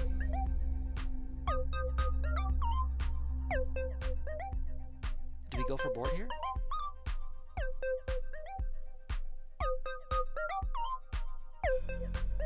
Let's attack 12 into Marco.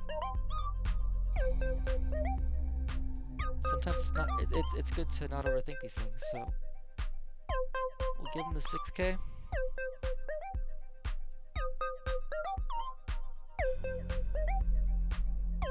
Huh? Opponent concedes. GG. We'll take the win.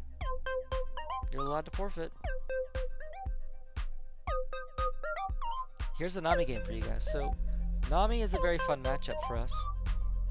This is a fun hand, but I kind of want to try to chase for a 10 cost Linlin. Mulligan.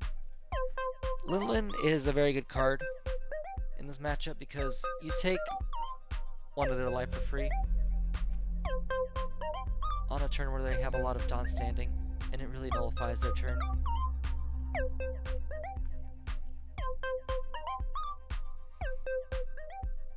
We'll pass.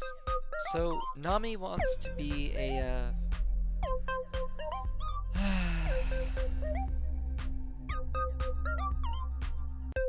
what does Nami want to do here? So on her 3 Dawn turn, she wants to play her blocker or pass it over. Cool. No Kaya's, no Sanji's peel off. So a lot of events, I'm assuming. We'll go all 5k.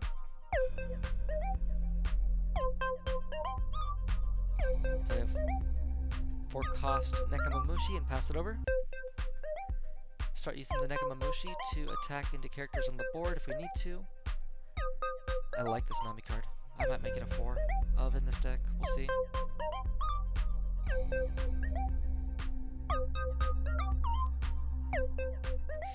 So attack 5 with the Nekamamushi. Ooh, interesting.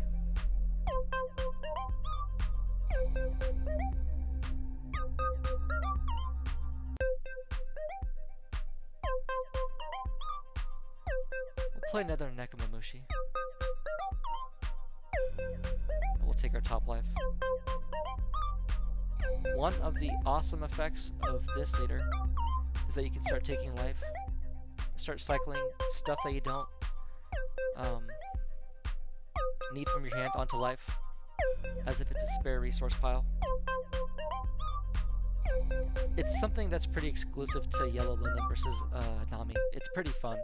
It's pretty unique, and you should try it sometime, because if you don't like the Nami matchup, this makes it more of a interactive experience for you. You can start moving stuff around in a way that you feel like you shouldn't be able to, right? 8 Dawn turn. Let's just get the Kaya off the board. We have 31 cards left in deck. We have a 5k swing and a 9k swing coming in. 9k swing because the Nami is going to give her banish. And we're going to draw another card off the life. Cool. He trashes a Kaya. Excellent for us. I don't know what that says about his hand, but he plays a 2k blocker.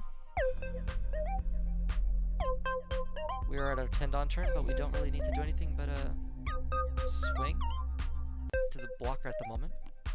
He draws a card off of it, but that's fine. We need to start figuring out how we're going to do with the life, deal with the life stack here.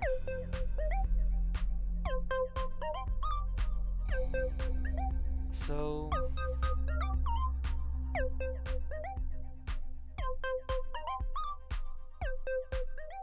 we want to do 2 9K swings. We want to play something. That's the question. We could also do 5, 7, 9.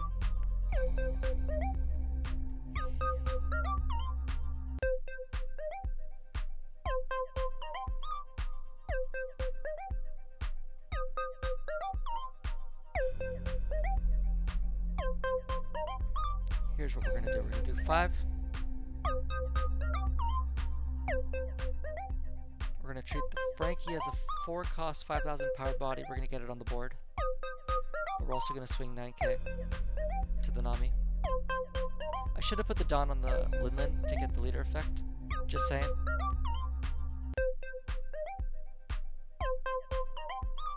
That was a mistake I just made. Frankie, yeah. Just get the Frankie out there. Get more swinging.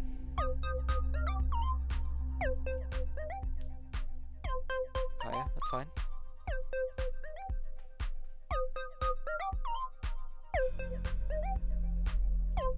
$21 cards left in their deck. We're getting to a point where this is it's becoming a threat. But they're not pulling these back to life. They're not putting these back into their deck. Sorry, they can't put these back on their life, but they can put them back into their hand with card effects. So we're glad that they're not doing that. So we'll start with the 5K swing with the Nami. We have 6 on remaining.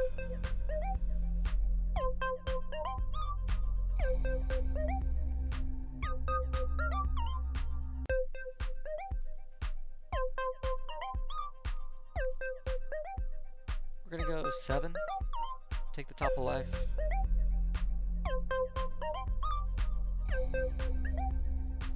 Just get rid of the Thunderbolt for now.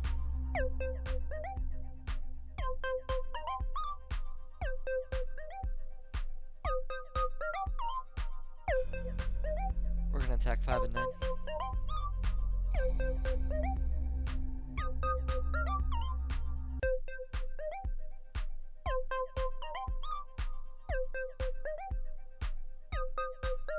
There are 15 cards left in deck. And we didn't find a 10 mom, so you know. That's how it goes sometimes. They have all the Dawn left standing, inviting us to attack.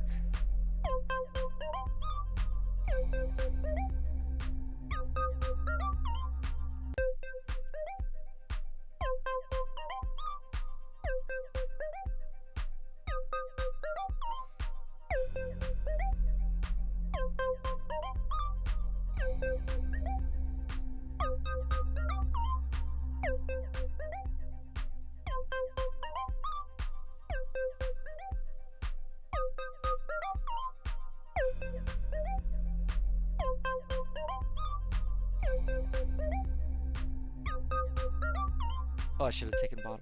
Mistakes! See, these are little mistakes that you make that you shouldn't be making.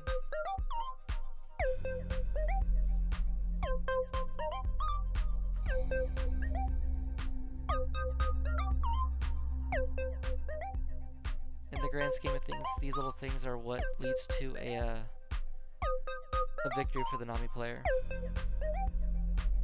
You get more value out of finding other cards in my life stack, for example. So I took the top life, I already knew what it was. I put it there because I didn't need it at the moment, but I still checked out what it was, and that wasn't the smart thing to do.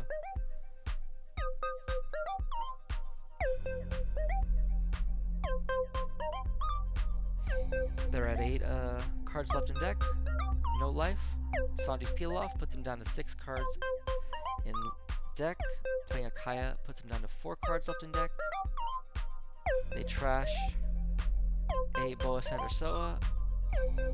Sonia, and an Impel All-Stars. They search their top 4 remaining for a Amazon Lily or Kuja Pirates with the Gloriosa and find a Marguerite. They play the Marguerite, drawing a card. They have 2 Dawn remaining, and they attack into my Nami. For which I say, no need.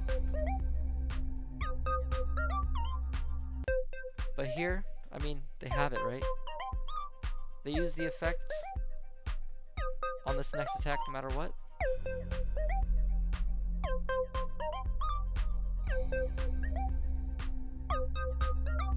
This is perfect number for me anyway, because we add 8 Dawn, 2 4K, 2 times 4K over their leader.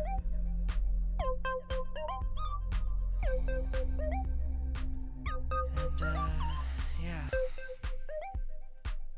See if they can draw out. Wow. GG. Rematch, buddy? Let's see if he does it. Very close. 1 card left in deck. Man, let's play him again.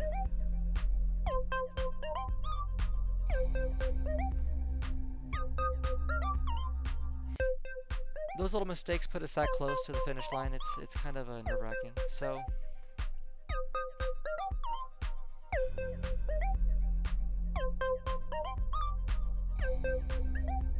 let's get the Nekomamushi on board here.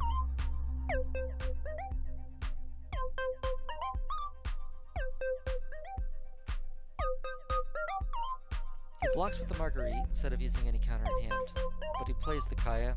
So we'll use the Nekomamushi to attack in the Kaya.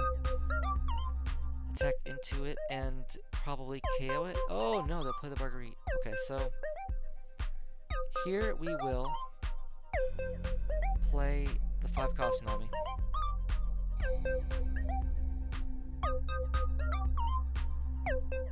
KOing the Marguerite and trashing our 0-cost event because we don't need it at the moment. We'll attack 5 and 6. He takes the life. Desert Spada, draw 2 card. Okay, so it's a trigger for him. You know, it doesn't feel like he's on the back foot when he gets a good trigger like that, right? He uses a 2K counter for the second swing. Blocks out of the Nekomamushi with the Dawn attached. He attacks into my Nekomamushi. I give him the Satori. Sanji's Pilaf. Puts 8 cards in his hand total, and he has 4 Dawn remaining. With the 4 Dawn, he passes it to me, and now I have an 8 Dawn turn. So, I have 5 life left, and I want to get one of them into my hand right now, so let's start with a swing with Nekomamushi and Kaya.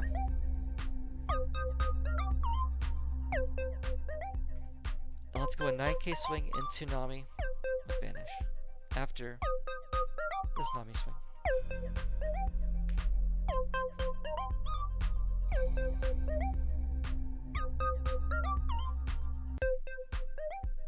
We take the top life for free. It's a roulette. He uses a Love Love Beam and a Snake Dance to get over it, putting him at 13K. But he respects the Banish, and that's it's a good thing. 5K swing into me.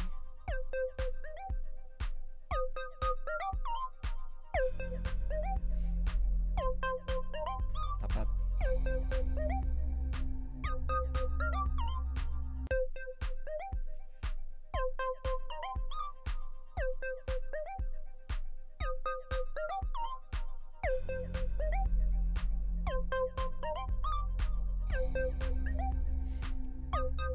Five 599. Maybe.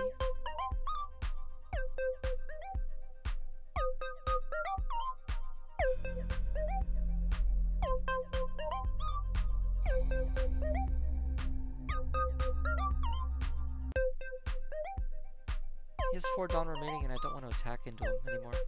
So I'll just play a Linlin and pass it. He had a bunch of Dawn standing still, and you know, it seems like a trap. It seems like an open trap. I didn't want to walk into it. Didn't feel like it. I think he's surprised that it didn't attack as well. You know, he played what was it called? Snake Dance? The white snake. He played the white snake, and yeah, I didn't want to invest the resources to going 6k and above. So the Linlin is great. He has 10 Dawn again. Just standing waiting for an attack, right? So, no, I don't want to attack into you just yet. He's just drawing 1 card per turn right now.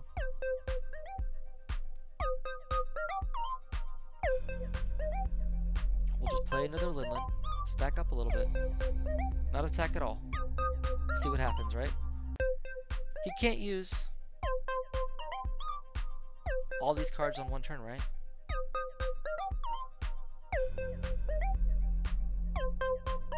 He's got big swings coming. He's only drawing 1 Dawn per turn.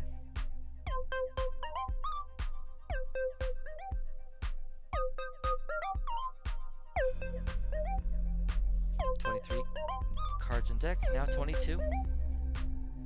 Think about it. I don't think he can get out of everything that he's planning to get out of when I swing for the win.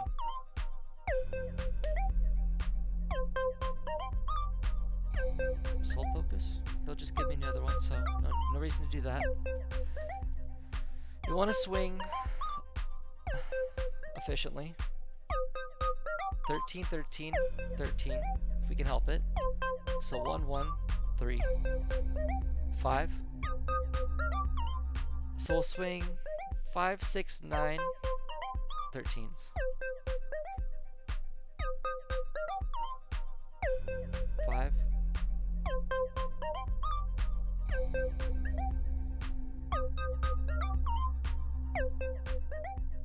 6.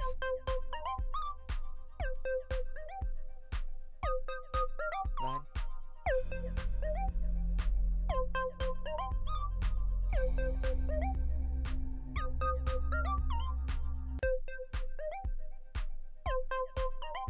13s.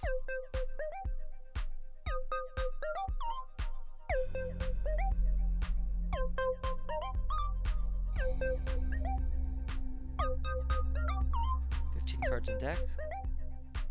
He's shuffling. He's moving. So interesting. So let's adjust because he's now got 1,000 power on his leader, right? So 6, 10k is a good swing now. 12k is a good swing now.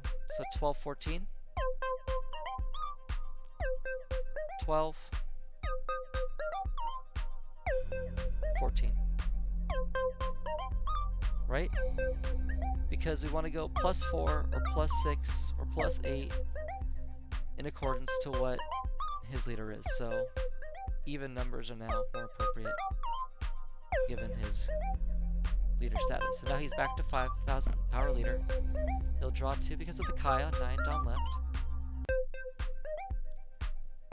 Draw 2, another Kaya.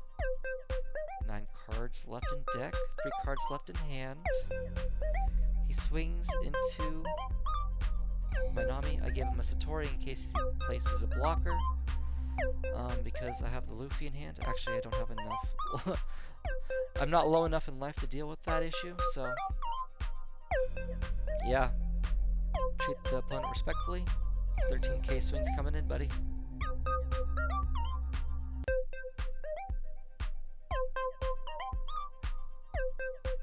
GG. Fun games.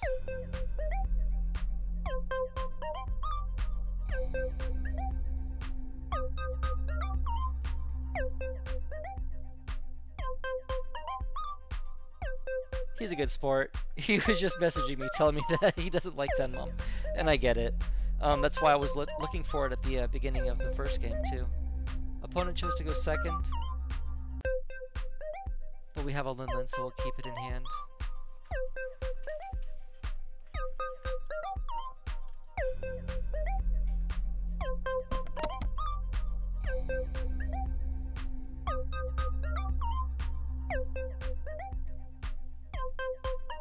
first life. He'll take the first life. But he hits an Impel Down All-Stars. It's the best trigger you can hit in your deck as Nami. Its sole purpose of being there is to be the trigger. We find a second Big Mom. He did not like that last game.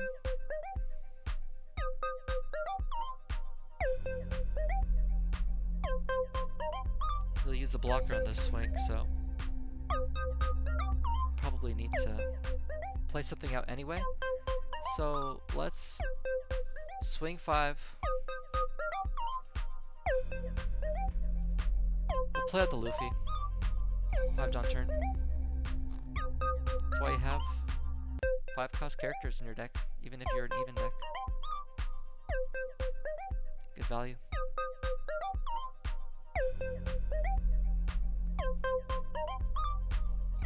Yeah, poor guy was saying that he doesn't like 10 Mom. I get it. 10 Mom really shifts the momentum. Ooh, okay, so I'll play the Nami.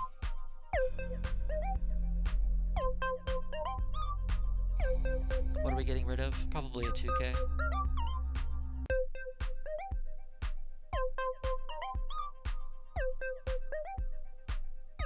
Attack 6, attack 7, take a top off of our deck.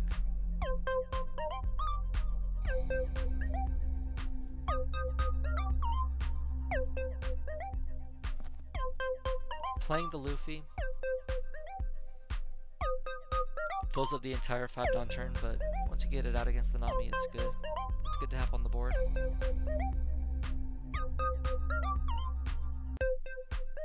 He gets there.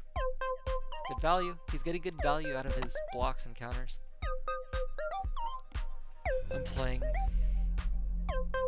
these characters that have 6,000 power. He's using 7,000 just to get over the hit. Just like that. Oops. I don't know what that was for. I don't know. I'm sorry, bud.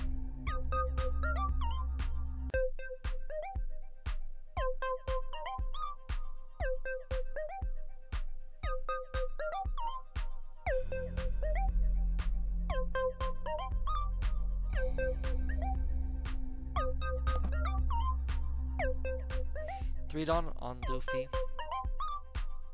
would leave me 6 Dawn.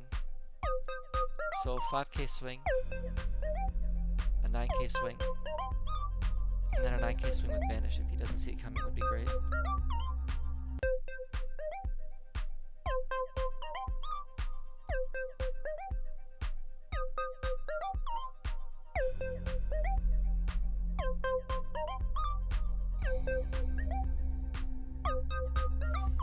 Find a Frankie off of life, nothing really too valuable. We'll just put the beige there just to be fun.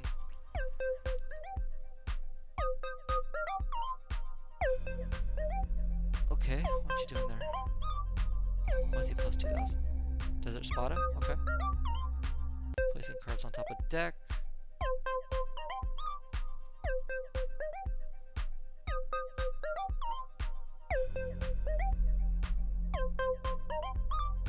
Luffy goes in for 9,000 and Banish.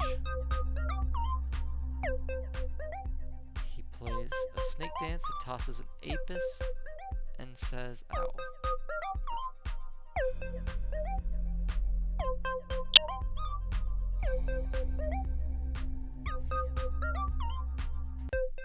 Alright, so he has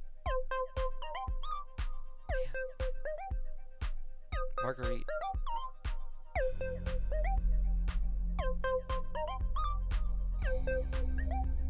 When he only has 4 Dawn left up, I'm tempted to swing into him. We have the 2 Moms to take care of 2 life. And I think there's going to be turns coming up where he doesn't play anything. So what does that mean for our swing? So 5 leaves us 8 Dawn. So 5, 6, 9, 9. Start with the 5 and see where that gets us.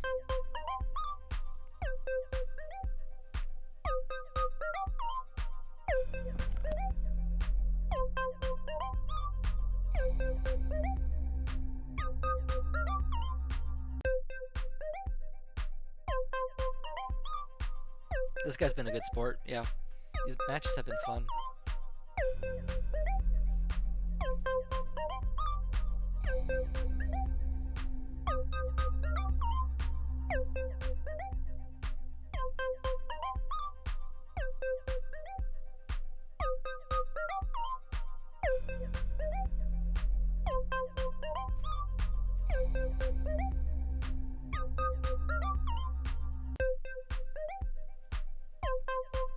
Take bottom life. Zero cost event. Good for another day.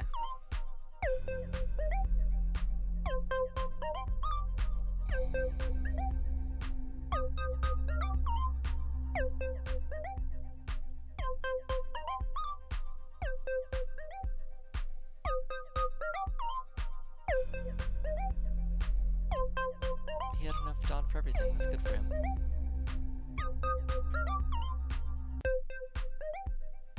But yeah, 3 cards, 10 Dawn.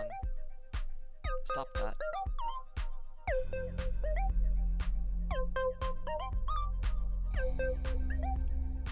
Yeah, 8 Dawn up, 17 cards left in deck.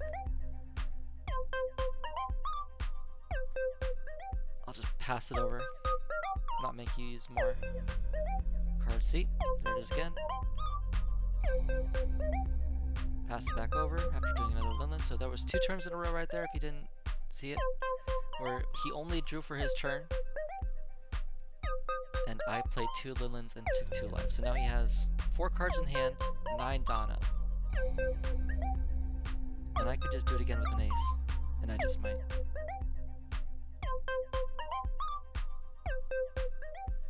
So he has 5 cards in hand, 14 cards in deck, and I have big swings coming in. 13, 13, 13, so that's 3, 4, 5.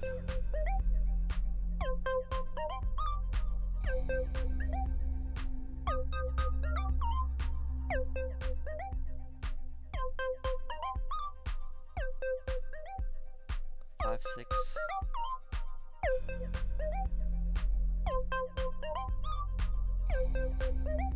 It's all coming his way now.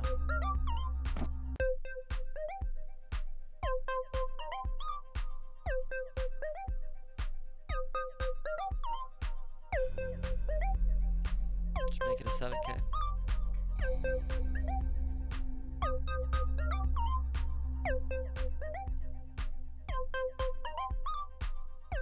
Okay, so we got a 1K back to hand.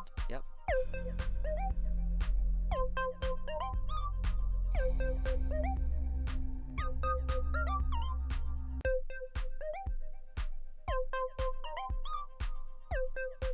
I'm going with my gut here.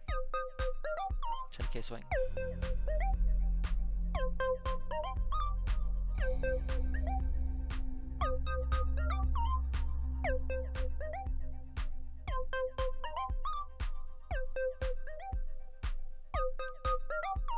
Swing. 14, 14.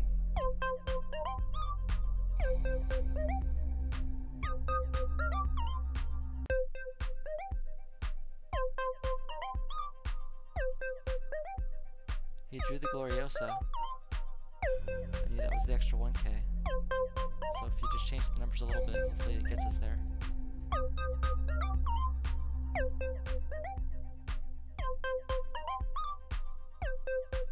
Wow. By the skin of his teeth.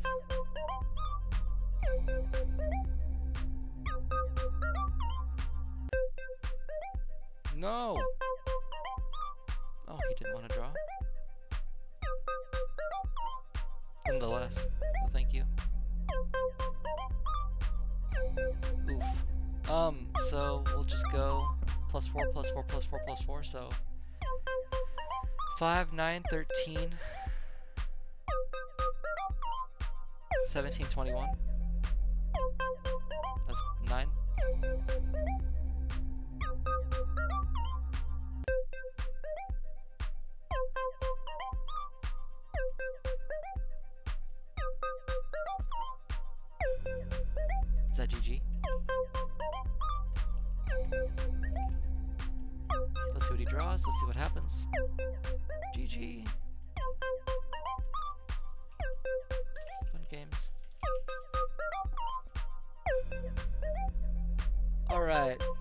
Here's another game, and we're gonna go against Perona.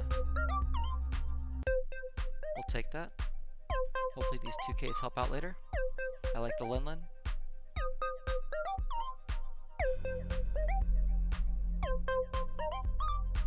Perona's a good leader. She gets a green Perona later on. 09 or 010. 010's not even coming out yet. There's no leaks or anything about that yet, but I think it's 09. She gets a good Perona card that makes her look like a lot of fun.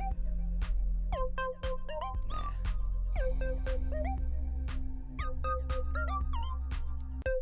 There's a trick with Onami here, or Nami, where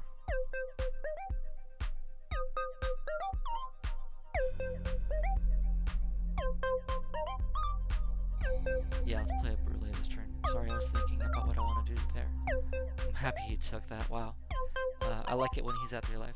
Yeah, there's a new Perona card that's green.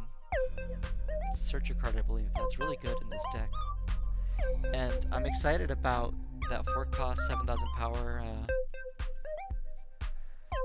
card that pool has access to. It's Thriller Bark, I think. It's huge, but you need to KO something on your board in order for it to swing. So the search engine's there, and that just gives it so much more power. Looks like a lot of fun. Oh gosh, please hurry. Is he gonna swing with this into this?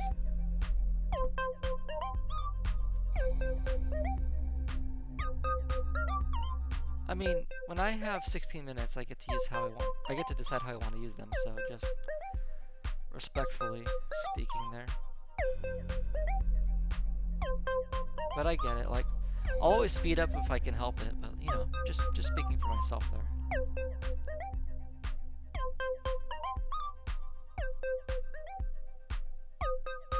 These Nami cards are great at controlling the board, though, is what I wanted to say earlier when it came off of life.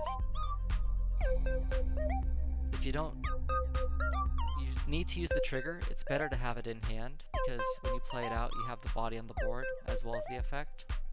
Just something to think about. It's situational, and in some situations it's very good, which is why I haven't decided to put it at 4 yet in my deck.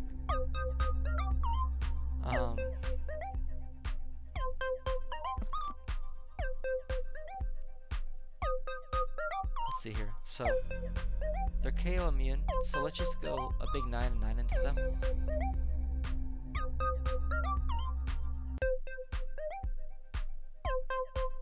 Let's go, let's do this in case we get a 5 cost Luffy off of life.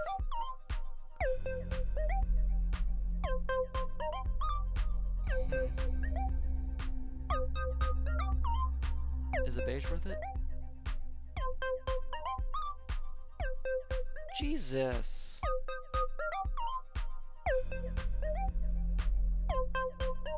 If I want to lose that fast.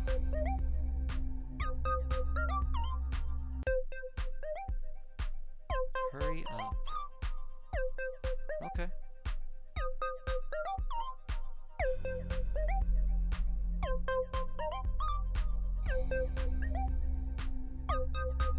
Hasty, hasty, hasty. It's 2k out of hand, that's good for me.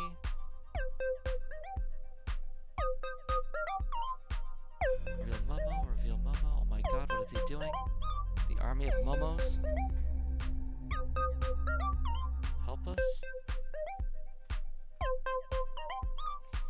Trash the 1k because we're just planning on attacking into the board and playing the moms. Stressing them out a little bit. Go faster.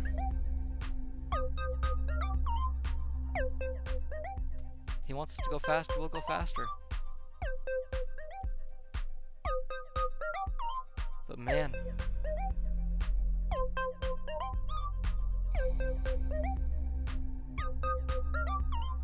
Where's your value on board? I mean, you're getting it in hand, but are you going to play a 9 cost Zoro or something? How are you going to get there? I'm about to make him use all those cards he just drew on this next swing because I'm about to take his life from under him with this. He's going to play a Saba, huh? 5? No? 7?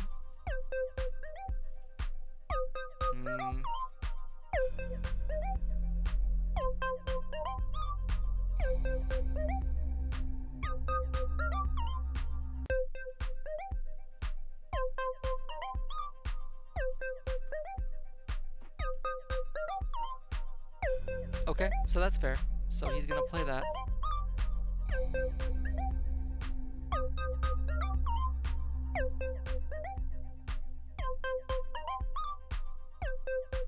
Waiting for opponent.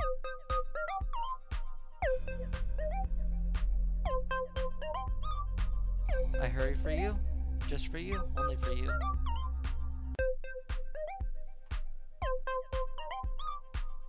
Oh, sure. It's rested.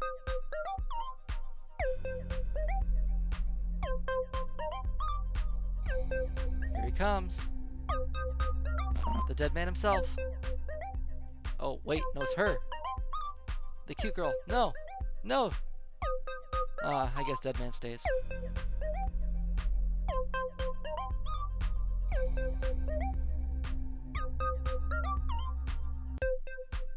I was hoping it'd be something to KO that.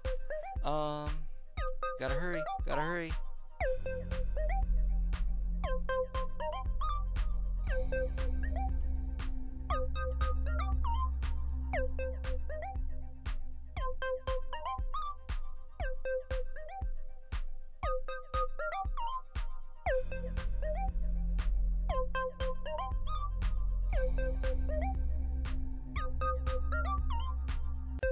Oh my god, is it bugged?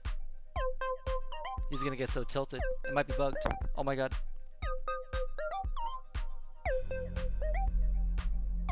Unless I'm waiting for him to do an action, which I don't think I am.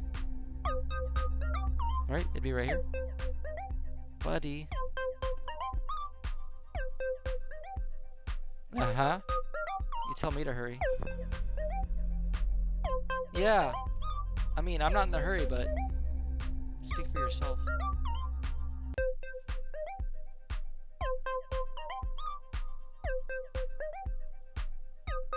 Hurry.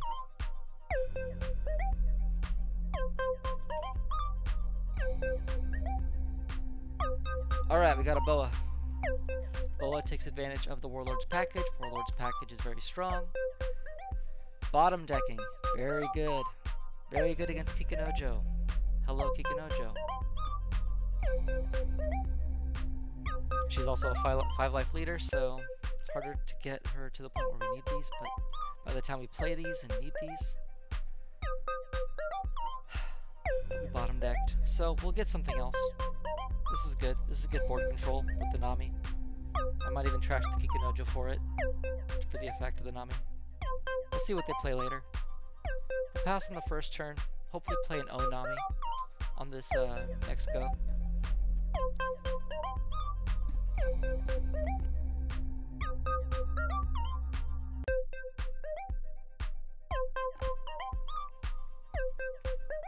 We're on his 3-Dawn turn. He plays a Kaya from hand. Trashes a Gecko Moria and a Gecko Moria. So the cards that he can use to get other Driller Bark or 7 Warlords of the Sea cards out of the trash with, he puts those in the trash instead. I don't know. Also, this just seems like an okay time to use zero cost event, but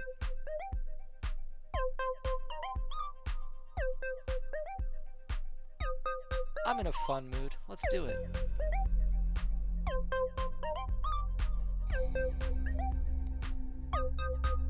Add 2 Dawn to the leader. Play the Anami out next. Swing 7 into their life and hopefully give me cards out of their hand. Also, just a consideration too, like, well, it's great that they gave us the Banished Life. He has 3 Morias in trash. I'm distracted. He's swinging 6 into me. He's going faster than the last guy. Soul Focus off of life. Waiting for opponent to choose what to do with the Soul Focus.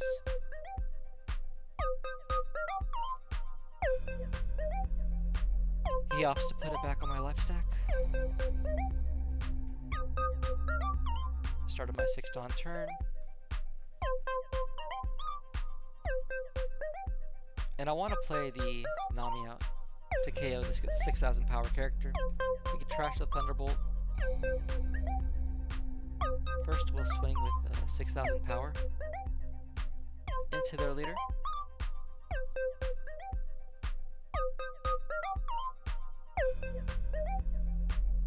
They give us a counter.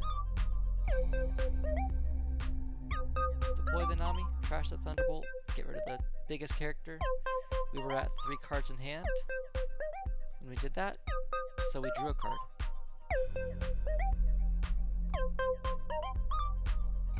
Oh yeah, the point I was going to make earlier is that this leader likely makes good advantage of bottom decking as well as putting. So we tend to stay low in hand size, and using the 0 cost event wasn't that bad of a choice because of blue decks and their access to putting. No blocker. In this case, we'll trash the Nami. We already got one off. That's perfect. Now we need to worry about the board and protecting our life. That's a 5k swing that we can take. No trigger effect. That's okay. We'll use it as a counter. 8 on turn. We want to play one thing. We want to attack into their things. He likely doesn't want to protect the Sengoku, so we'll KO that with our Nami.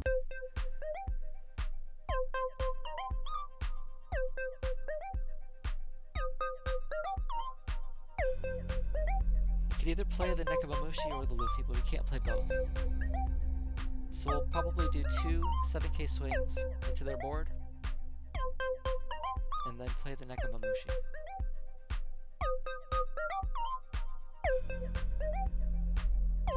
He lets it go, so we attack into his life with the second swing. He takes the life, we play the Nekomamushi.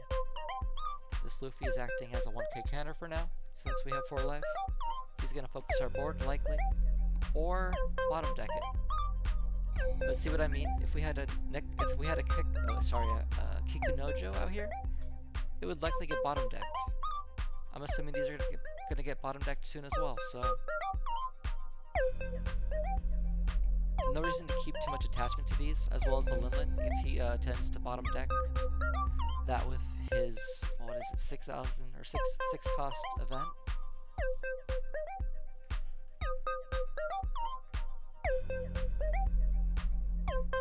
But you just gotta go turn to turn, get the most value out of every situation that you can. Look for the cards that will be the best for you.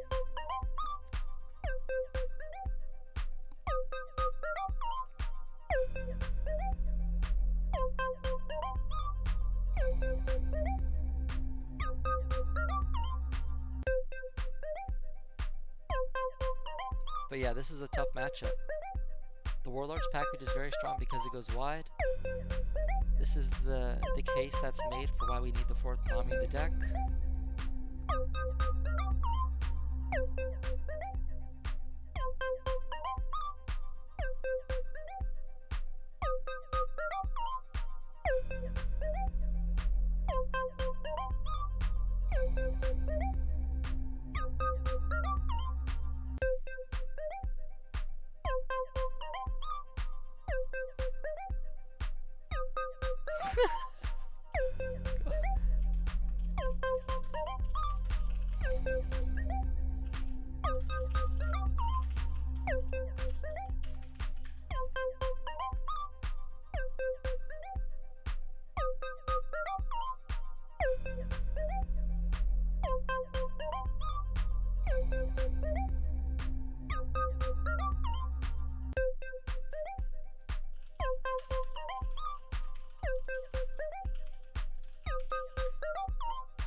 Like, I'm trying to be nice, I'm trying to be funny too, and I didn't want him to take it the wrong way, so I wanted him to get the second message there, but yeah, I don't mind. I'm here for him to use his entire clock if he needs to do that. I take the wins. He attached 1 Dawn to that.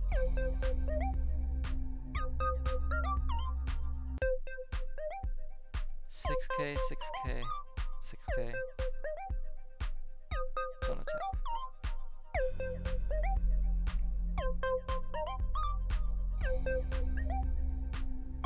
Don't attack.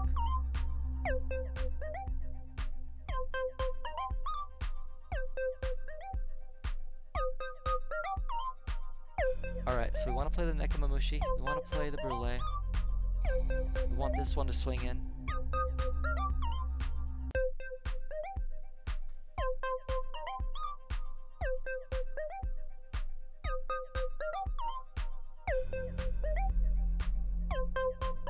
And we want to get one swing into their rested character as well. So we'll get the blocker off the board this way.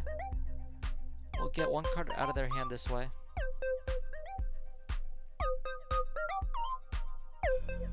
Oh, but we could have... Well, that's fine. We could have got the leader effect off if we attached 2 Dawn. So we could have done it differently somehow. Maybe gotten this off the board, guaranteed it. Which might have been better as well. Hey, you know, all the more reason for why to swing with a bigger number there and get this one off the board sooner.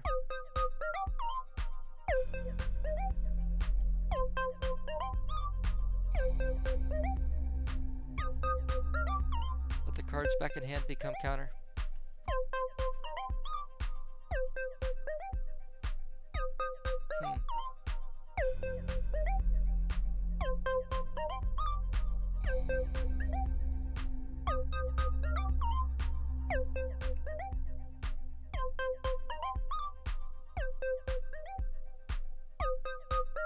Nine, 11, 12. We're gonna try to go for game here.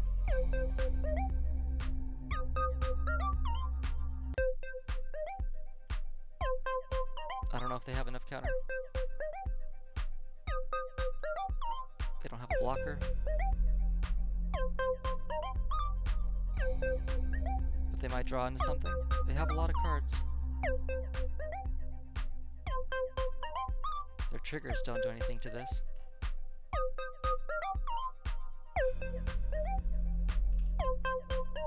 Do they have it? Do they have it? Do they have it? GG. Tough matchup. Doesn't usually go awesome. We'll try it. We're gonna run into it eventually. Mulligan. Hope the Soul Pocus comes into life. This is one of the matchups where Soul Pocus is great because he has a lot of aggression. The Soul Pocus is kind of like a buffer. They tend to give us the life. 2 Dawn turn. Pass it over. He starts his turn 2. He's got 3 Dawn. What's the rage gonna do? 5 into my leader. We give him the Luffy.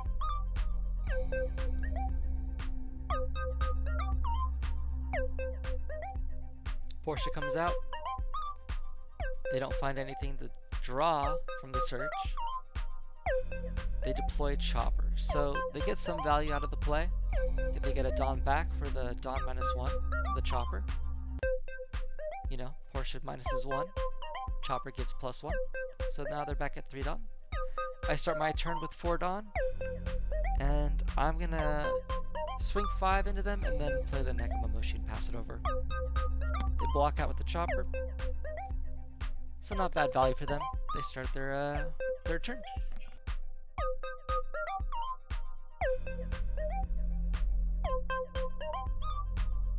They trash a Reiju, draw an Ichiji. So they have Rush in hand for 7 Dawn. If they have the smaller body, we have 3 big swings coming in. We'll counter out of the first one.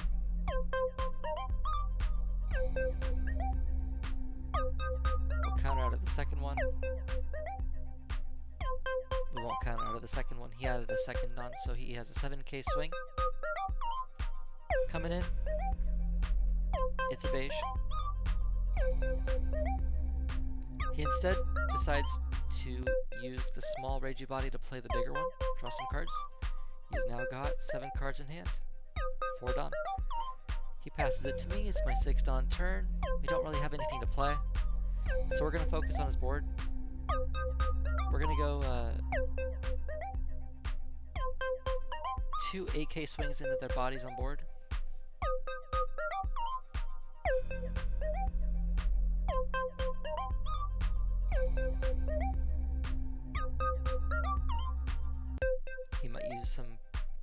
protect the second one.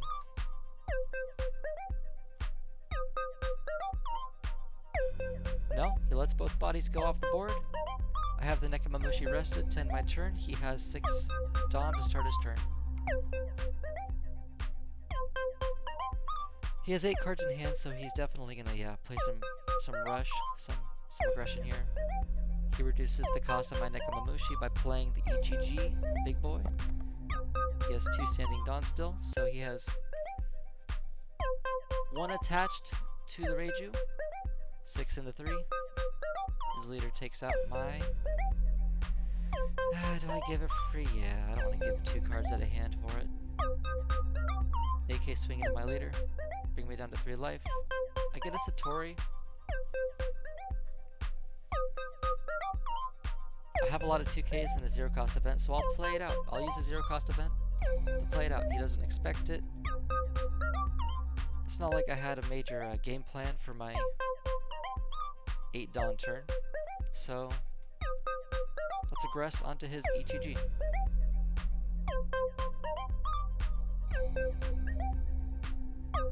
Four onto the leader. We'll use the card action. We'll use the leader's effect to take the top of life. We find a 10 cost Linlin. So, next turn, that's our play. We're gonna still play Nekomamushi next turn.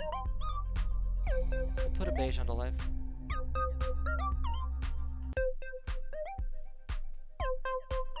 Two cards out of hand. Let's do it again. 9k into his 7k rusher. Another 2k and a 1k. I end my turn. So our life is beige, so he might play another rusher, and we could beige it, but we're gonna beige the second swing, whatever happens here.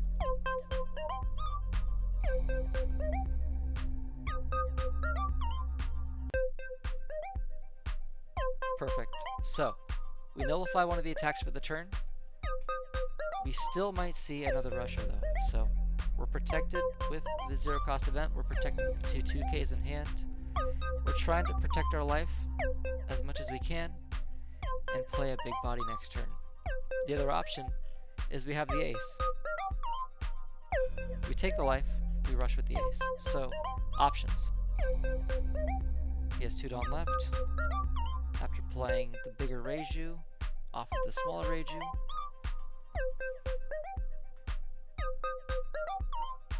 he draws another rusher, so he's going to save it for next turn. I am going to swing with my leader into his leader. 5 into 5. He takes the life. I keep the Satori on the board. I don't want to use it. I play a 10 cost Linlin, putting him up to 3 life, putting him down to 2. He trashes an EGG from the German Kingdom, played turns ago. He draws a small Reiju, so he wants to draw some more later. He plays a Porsche, finds nothing from the search. Plays the small Reiju, likely saving it for a later turn. He removes the 0 cost, or 0 power Sora to play the Maria, gaining Dawn. No, I don't think he used the effect. But yeah, playing a big Reiju after that, so just a lot of bodies on the board with 5,000 power. We're gonna trash the Frankie, using the 2k to block out of it.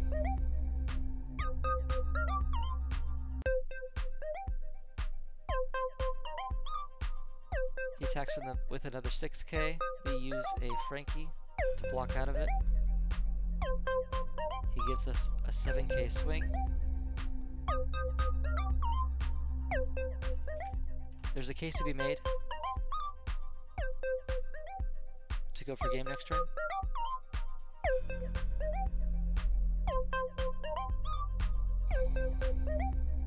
Oh, Nami though. Do we KO the Black Maria?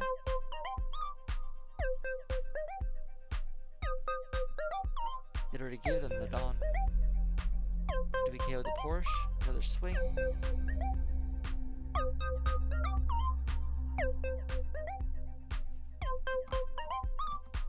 He already got the Black Maria effect off anyway, so...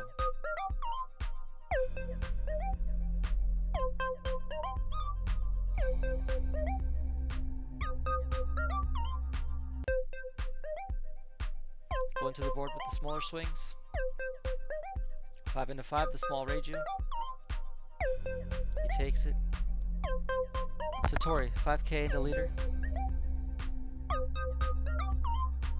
He uses a 1k, 6 cards left in hand. I have a 12k Linlin. I attack into his EGG, 12 into 7, he lets it go. Then I play an ace to gain a life and pass it over. I have 3 life. I don't rush. So he only has a Black Maria and a 5-cost Reiju. So he has 10 Dawn. I didn't mind that he had 10 Dawn because he's already there. He already got the effect off, right? So at that point, I'll just get rid of the swings on the board. He has an ETG. He likely has 2 rushes this turn.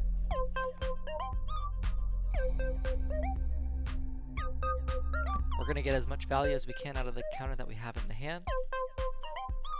Only countering out of swings where we're able to, or it makes the most sense. So he plays the Porsche.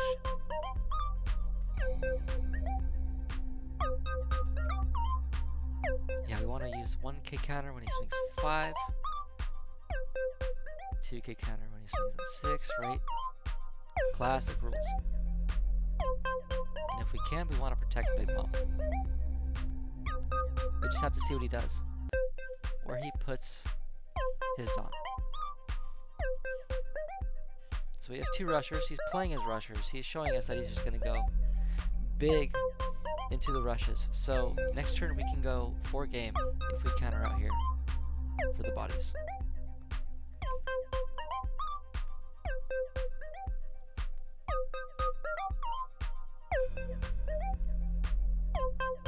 This is what, 10? I can't see because of how it's blocking. No, I think it's 8. He only attached 1 Dawn here.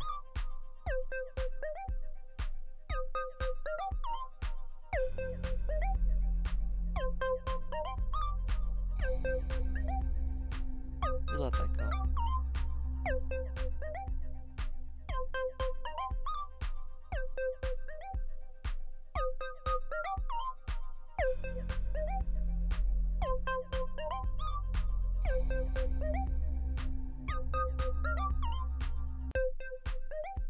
We take the life in the hope that we get a trigger, and we're lucky enough to find that. 4 swings coming in. 5. Gone for each of these smaller ones, so 10, 10, 11, 12. We'll start with the Linlin because we can see what we get on the life. Put the Nekomamushi in.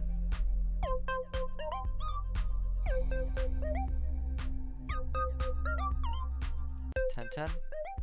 11 swing, Kikunojo coming next.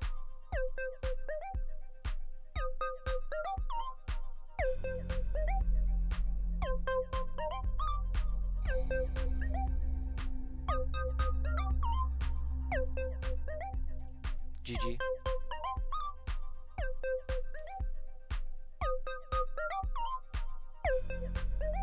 Let me catch you up. I played a little bit of this game before realizing that I wasn't recording, so it'll be quick. I use this for counter and I use that for counter. I attacked into him once and then he did something else to get rid of his next life. I think it was this. Welcome to the game. But I'm not letting him have anything. Except for this. We'll keep this trigger in hand. Nah. We'll use the Nami here. So, sorry that you're late, but here we go. So, we have the Nami in hand. We want to pop the Sabo. We don't want to attack into life so much. Yeah, let's just do that.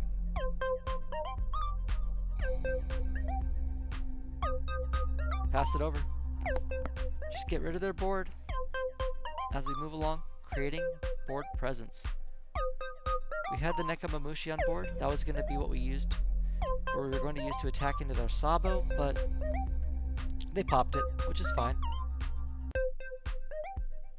On play effect, yep. Trash a life, so that's how they got rid of their third life. And that's how they popped our Nekamamushi earlier, so yeah. That's all you missed.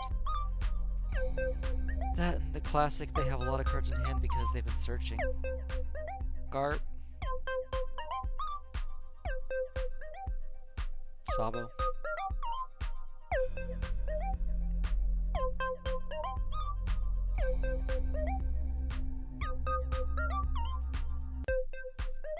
$7K swing. We'll take it.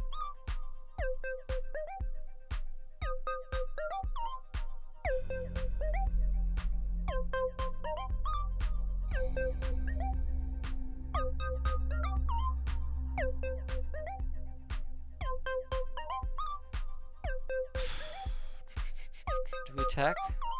I think we do.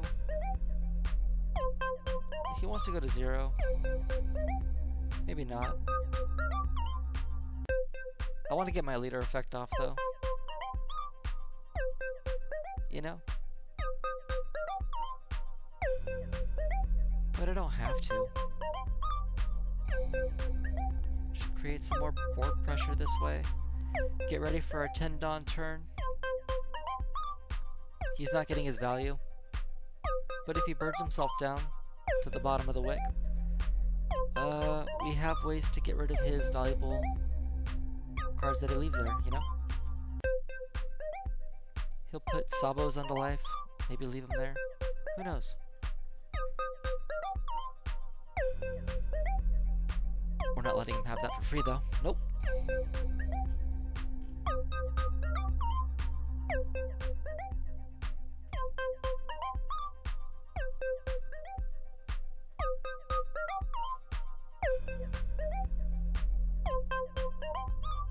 So he's just trying to float along as if he doesn't need to take those life. It's fine by me. This is the value of ace, where you can just play him, get life, have the body on board. This is the most valuable thing you can do for yourself, is gain life, aside from clearing board, of course.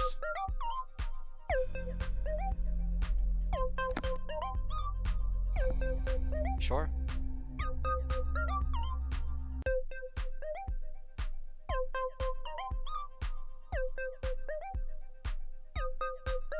This is a fun way to go about the matchup. Starving him a bit.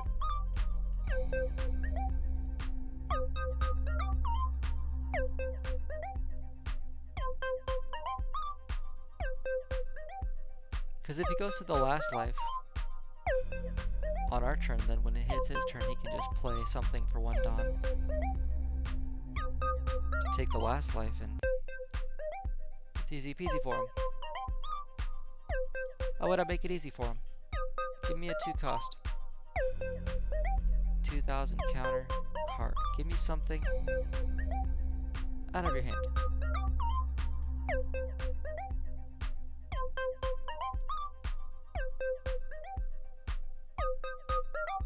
There you go.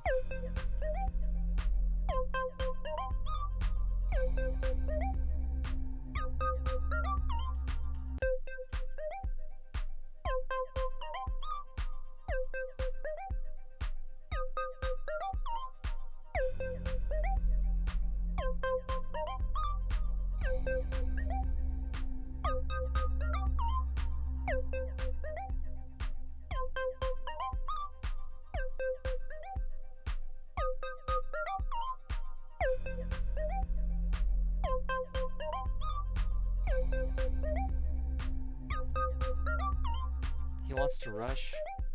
I don't want to go down to 1 life. And I kind of want to play a Linlin to go up to 3. Let's go into his board a bit.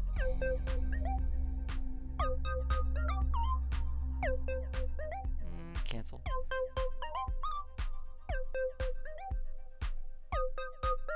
He's at 1 life still.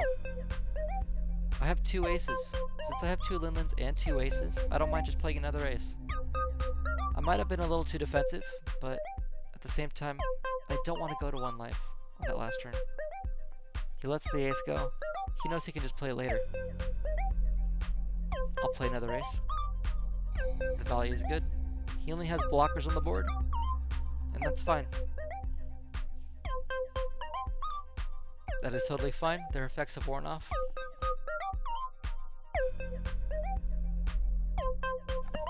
It's like target practice. If I draw a Thunderbolt, I shoot.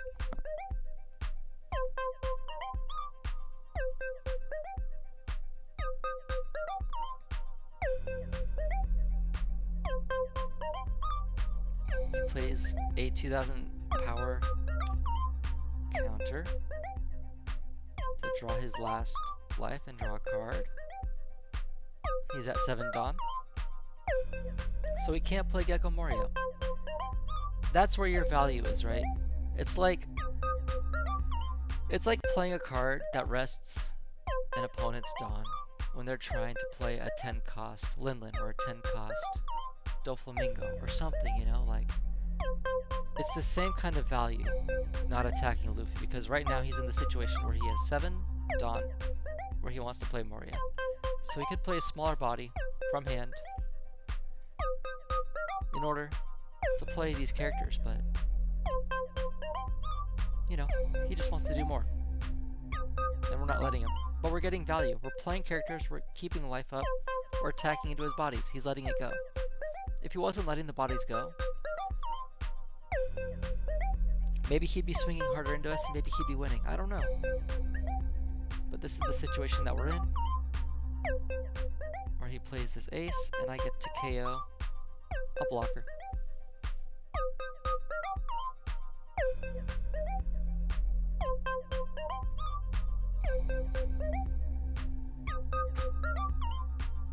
There's a 9k swing coming in. It might go to this ace with some additional Dawn attached. I wouldn't be surprised. Oh! 2 Dawn to play the Sabo. Play the bigger Sabo from life.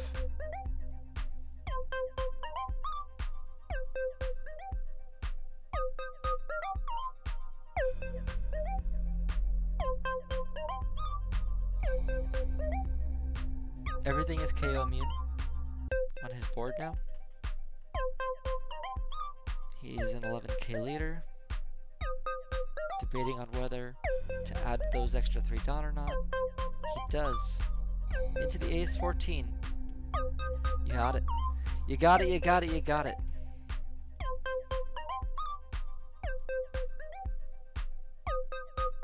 Another situation where I think aggressing into the board is not a bad idea. We'll go into his ace. If we get a blocker, that's great. If we get his ace, that's great.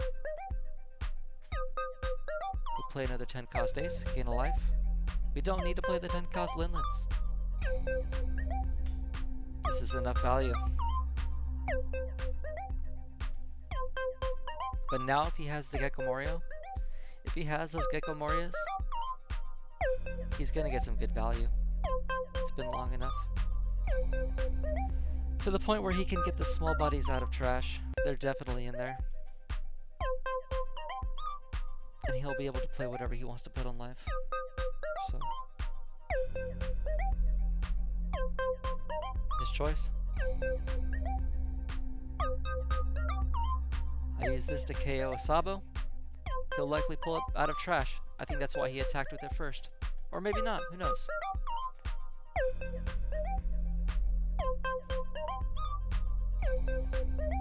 Maybe he's deciding to use the small bodies to go for game. Maybe he has a rusher in his hand. 5-7. That'd be an 8k swing. Or he has Gecko Moria. That's 8 Dawn.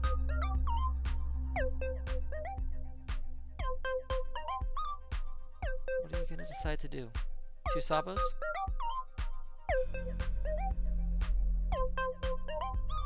He does have them. Nah, he's going for the rush. He thinks he can block out.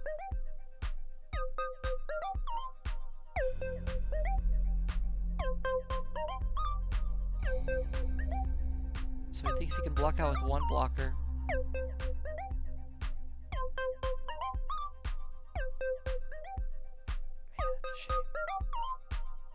It's a shame that I don't have enough counter. I run 12 2Ks, but I might not be able to save this ace. But we're still not on the back foot, right? We've been playing these aces, and we're still in the game. We're taking care of bodies on his board.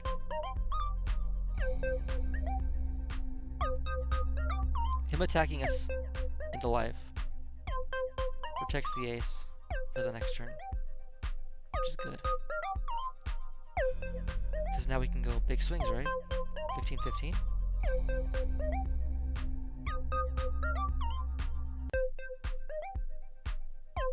Is that the play?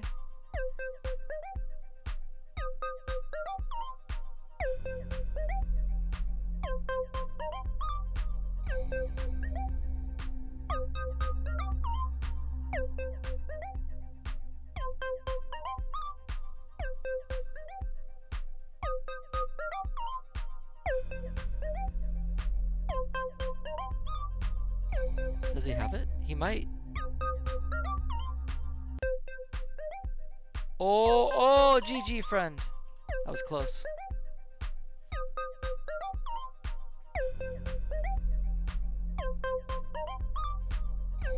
Thank you so much for hanging out. Thanks for watching the games. I tried to cover as many leaders as I could in one go. There are a lot of different colors and a lot of different leaders that are really good right now. Black taking the cake of it, I think, with the Lucci and the Straw Hat Luffy ST14. Very strong. Very strong leaders to worry about. The black Luffy, that's also yellow leader too. Very good. Things to consider when you're making this deck though, yeah. Maybe more Namis to get rid of those bodies. You'll probably lose more cards in hand to do that, but probably pretty valuable if you run into those decks, as well as blue Doflamingo or Zoro. I think Zoro's the top deck to worry about, so a good case to be made for the fourth Nami in the deck. But I'll keep testing it with the second Soul Focus, and yeah, I hope you have a good one. Thank you for enjoying the content. Thank you for checking out the video. Feel welcome to like it if you like. I'm going to keep putting out these videos to keep getting more visibility on this leader, because I think it's a fantastic deck to play. There's a random factor in the life, but the more that we're able to play with some of these new triggers that are coming out, the more that we're able to figure out what this leader can do together, play around with it. We'll figure it out together, and I think we'll start seeing it in some more competitive play. It's just not in there right now because nobody's playing it. Nobody is really testing it. So I think the more that we do that, the more that we're going to be seeing it. So yeah, thanks for checking it out. I hope you have a good one, and I'll see you soon.